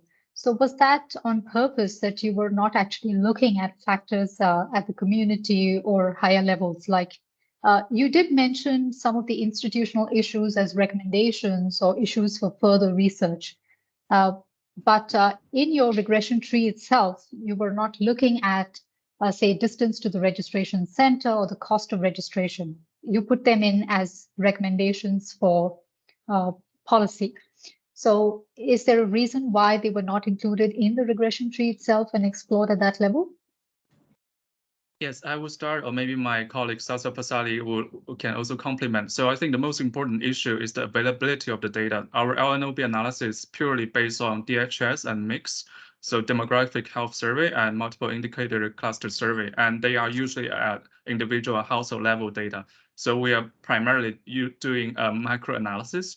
We would love to include more variables, like those who we mentioned in our policy recommendations, but unfortunately, they are not included in MIX and DHS. And also for regional comparability, we so far has refrained from using very country national surveys. We would prefer as a more uniform surveys like DHS or MIX. So that's the primary reason for this, but we would love to explore more in the future.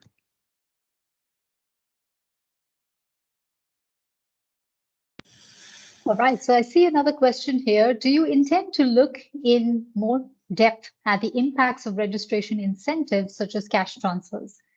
And there's another question, which is, would the introduction of penalties for late registration have the unintended effect of increasing non-registration?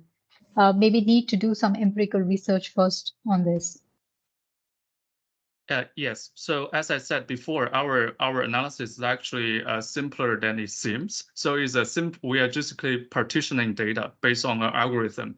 There's no causal inference. There's no regression coefficients. So absolutely, we would like to do a more empirical analysis or econometric analysis in the future when we identify, and we can probably run logic regressions on the variables we identify, the circumstances we identify. But so far at this stage, our primary goal is to help policymakers to know who are the groups who need the most attention. And then another team in our development in a section, which is called social protection team, they will have a social protection simulator to help you gauge the potential impact if you do the cash transfer. But in LNOB stage, our primary goal is to help policymakers to grab their attention on who should be prioritized, who are the furthest behind. Thank you.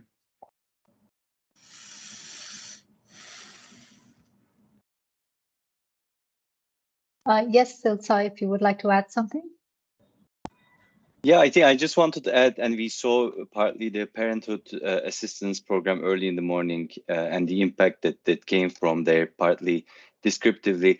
We also saw a little bit of nuance or preliminary support for that the kids who were born around 2018 or in 2019, they're a little bit more likely to receive or to be registered. Their births are more likely to be registered than those who were born earlier than 2018. I think there, for example, more in-depth analysis through some rigorous econometric methodologies like regression discontinuity design can help exactly show how much effect did that program have. Because if I was looking at the earlier presentation, there's already a trend going up that birth registrations were going up, but to be able to causally identify the impact of the program, I think a bit more rigorous methodologies are needed. But just suffice it to say that, and we invite colleagues to review the paper, that we see some interesting results coming for the age groups who were born around that the program. So for us, it's definitely a good practice, showing positive results. And hopefully, in the breakout rooms also, we would like to hear more comments on this, because as I said in my chat comment, we would like to add this SDG into our platform, which hosts results for 30 countries. So that's also restricting the number of circumstances we can add into our platform. But further on, we can do more in-depth country-specific analysis with colleagues, with partners, and there we could look into additional circumstances. Thank you. All right. Thank you very much for this very interesting paper and a very simple methodology to actually filter out population groups that are farthest behind. So please feel free to join the breakout room if you're interested in carrying on the conversation with our colleagues from the Social Development Division. So let's move on to, we're a little behind time, so let's move on to the last presentation for this session.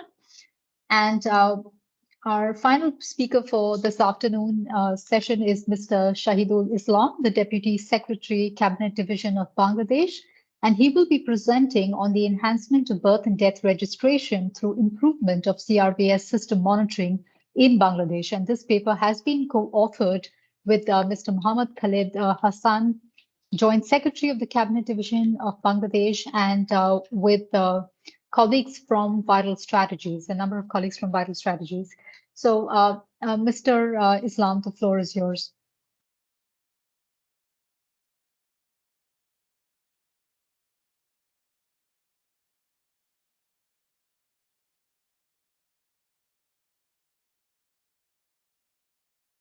We do not hear you or see you so far. Thank you, Sharita. Yes, thank you. Dear distinguished moderators, guests, colleagues, and fellow researchers, good afternoon. I'm Mohammad Shahidul Islam, Deputy Secretary, Cabinet Division, Government of the Bangladesh. It's my great pleasure to welcome you today's presentation on enhancing birth and death registration through the improvement of CRVS system monitoring in Bangladesh. As you know, the effective implementation of well-functioning CRVS system is essential to ensure accurate and timely registration of birth and deaths, which is in turn crucial for informed decision-making and policy formulation.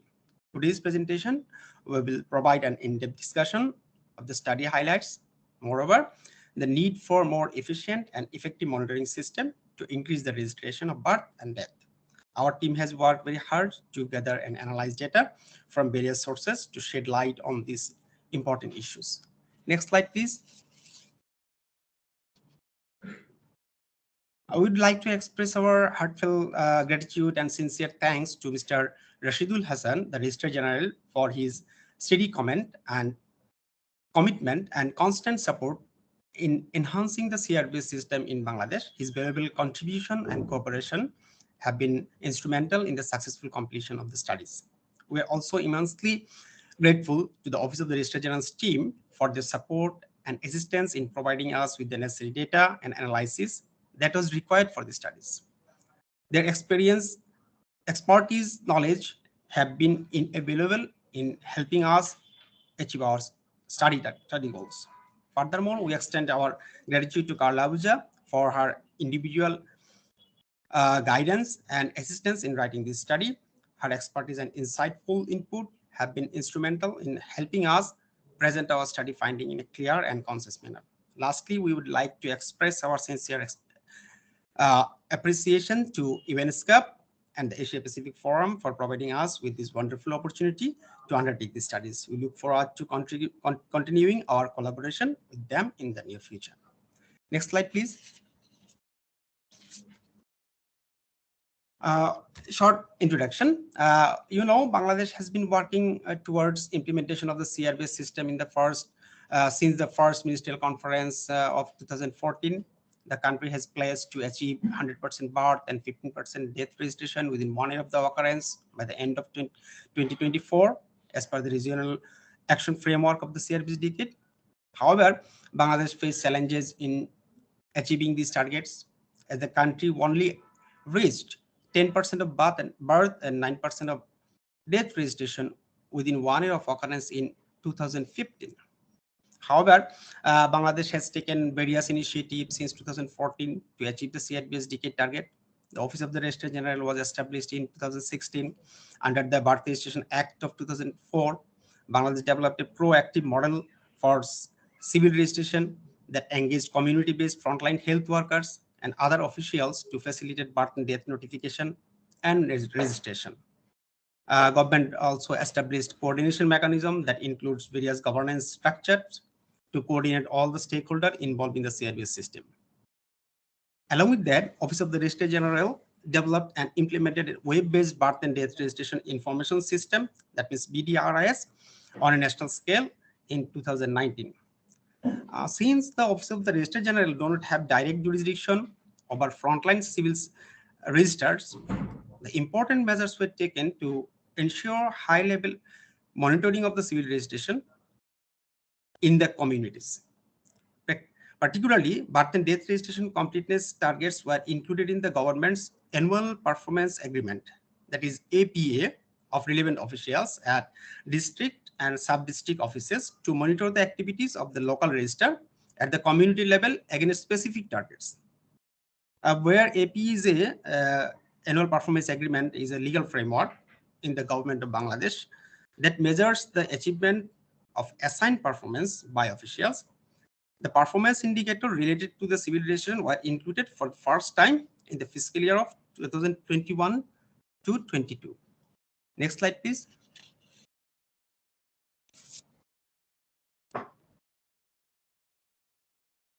Methods and work performed. To implement the APA-based monitoring system, seminars on birth and death registration were conducted in all 8 divisions of Bangladesh to ensure that all stakeholders understand their responsibility under these compliance measures. Additionally, a monitoring system was established regularly track birth and death registration completeness against targets set in the APA.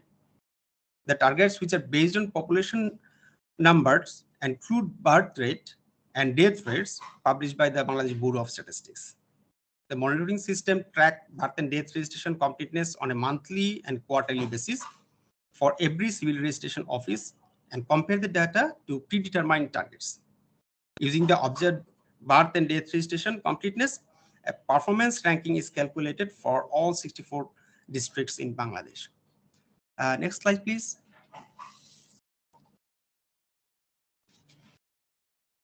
Aligning with the target of the targets set by the CRVS decade, 2 goals related to birth and death registration program have been included in the annual performance agreement along with other measures taken to improve them. Through the inclusion of these 2 targets in the annual performance agreement, it became feasible to oversee the activities of the local register and facilitate the implementation of other measures by relevant officials. As a result, it is possible to achieve significant improvement in the birth and death registration within 1 year of the occurrence. You can see in the bar chart, green and blue bars refer to the birth registration completeness before and after introduction of the monitoring system, respectively. And similarly, black and orange bar for death registration completeness before and after introduction of the monitoring system, respectively. So more specifically, if I can say that prior to the introduction of the performance monitoring system, birth registration completeness was 11% and death registration completeness was 23% in the last quarter of the fiscal year 2020 to 2021. After the implementation of performance monitoring system, in the annual evaluation of the first year of APA, which is financial year of 21-22, birth and death registration completeness rates was found to be 33% and 38% respectively. Here we divided this result into 4 quarters. So this is the average result. In the half yearly evaluation of the second year of APA, which is the first 6 months of the financial year 22-23, these rates increased to 79% for birth and 52% for death. Here we divided these results in 2 quarters. The trend that Bangladesh is making progress towards achieving the ESCAP target. You will be happy to know that the last quarter, which is not possible to give that data in this graph, means from January 23 to March 2023, it becomes 83% for birth and 65% for death, respectively.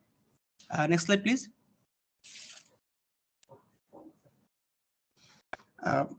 Finally, in Bangladesh, the incorporation of the birth and death registration in the APA is a milestone initiative.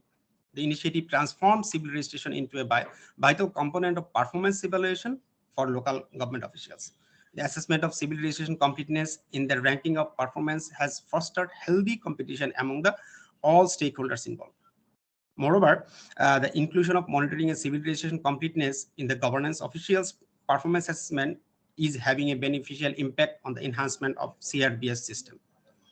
This experience indicates that CRVS system can be improved promptly. This compliance measure can be useful other countries, especially in situation where civil registration authority is decentralized. So by saying these few words, I would like to conclude my presentation here. Thank you all for joining us today. If you have any question, please don't hesitate to ask. Our team members are happy to answer these questions. Once again, thank you for your attention and participation in today's presentation. Thank you all.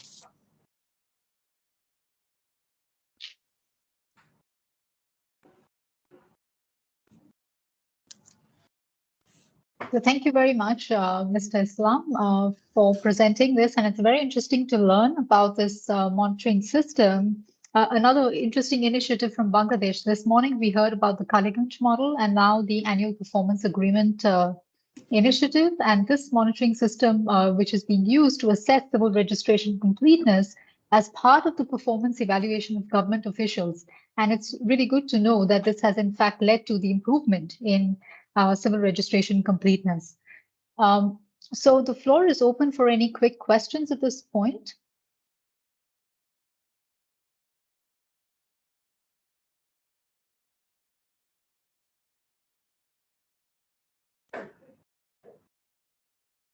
All right, I don't see any. Okay. Jeff says that he was surprised by the graph that showed death registration was higher than birth registration at the start of the project. Is this correct? Mr. Islam, do you see that question? Yeah, it's correct. Because for improving death registration, we take another more initiative, because when we are reporting in ESCAP, we see that our death registration is very low. That's why we directed our death registration from 80% to 50%. That it's not possible for us to achieve. But our some initiative gives us the opportunity to increase this death registration rate. Means inheritance certificate are providing the register. So without the death registration, no inheritance certificate is providing presently. So that initiative and that circular tremendously help us to increase the death registration. All right. Thank you for that clarification. So with that, let's now move into the next segment of the session, which is the Ask the Author session, where we will move into the individual breakout rooms for the authors in this in session 3. And there you can, of course, ask specific questions to the authors as well as share experiences. And I think in the chat box, you will be provided the links to the various rooms. So you can choose to move between the rooms. For those of you who joined the morning session, I'm sure you're familiar with it. So you can choose to join any room and you can also leave any room at any point in time and move to another room. And we are going to run this until 4:15 p.m. Bangkok time. But if you would like to stay longer, you're welcome to do that as well. But the allotted time is until 4:15 Bangkok time. So we'll wrap up very soon, and you can start clicking the links to whichever room you're interested in going into and chatting more with the authors there.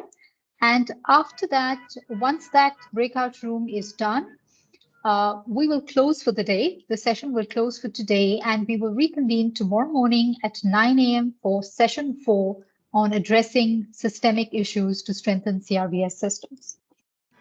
So with that, let me thank once again all our presenters and authors for the fantastic presentations and the great effort they put in with all the papers, and for all the co-authors as well who were behind the scenes working very hard. So thank you very much. And also thank you to all our participants for making the session extremely interactive. So with that, good afternoon, good evening, wherever you are, and see you in the breakout rooms. Tanya, do you have any final housekeeping? I would just like to reiterate that if you have decided which room you want to join first, if you look in the chat box, you have the list of the rooms there, and you can basically just click. So if you want to join Ms. Aditi in her room, you basically click the room 1 blue bar there, and you should go into that. You can then either choose to leave the room, this main room here, which you can because we won't be going back today, or you can put that call on hold. Depends a little bit on your setup. But I think this is a fantastic opportunity to grill our speakers more on their incredible work.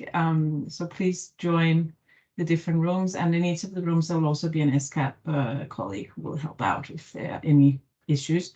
And if you have any problems joining some of the other calls, please feel free to put comments in the chat box here in the main room, and we'll try and assist you getting into the other rooms. So yeah, see you in the different rooms. And thank you everyone so much for your participation today and the excellent speakers. This was really an inspiring day.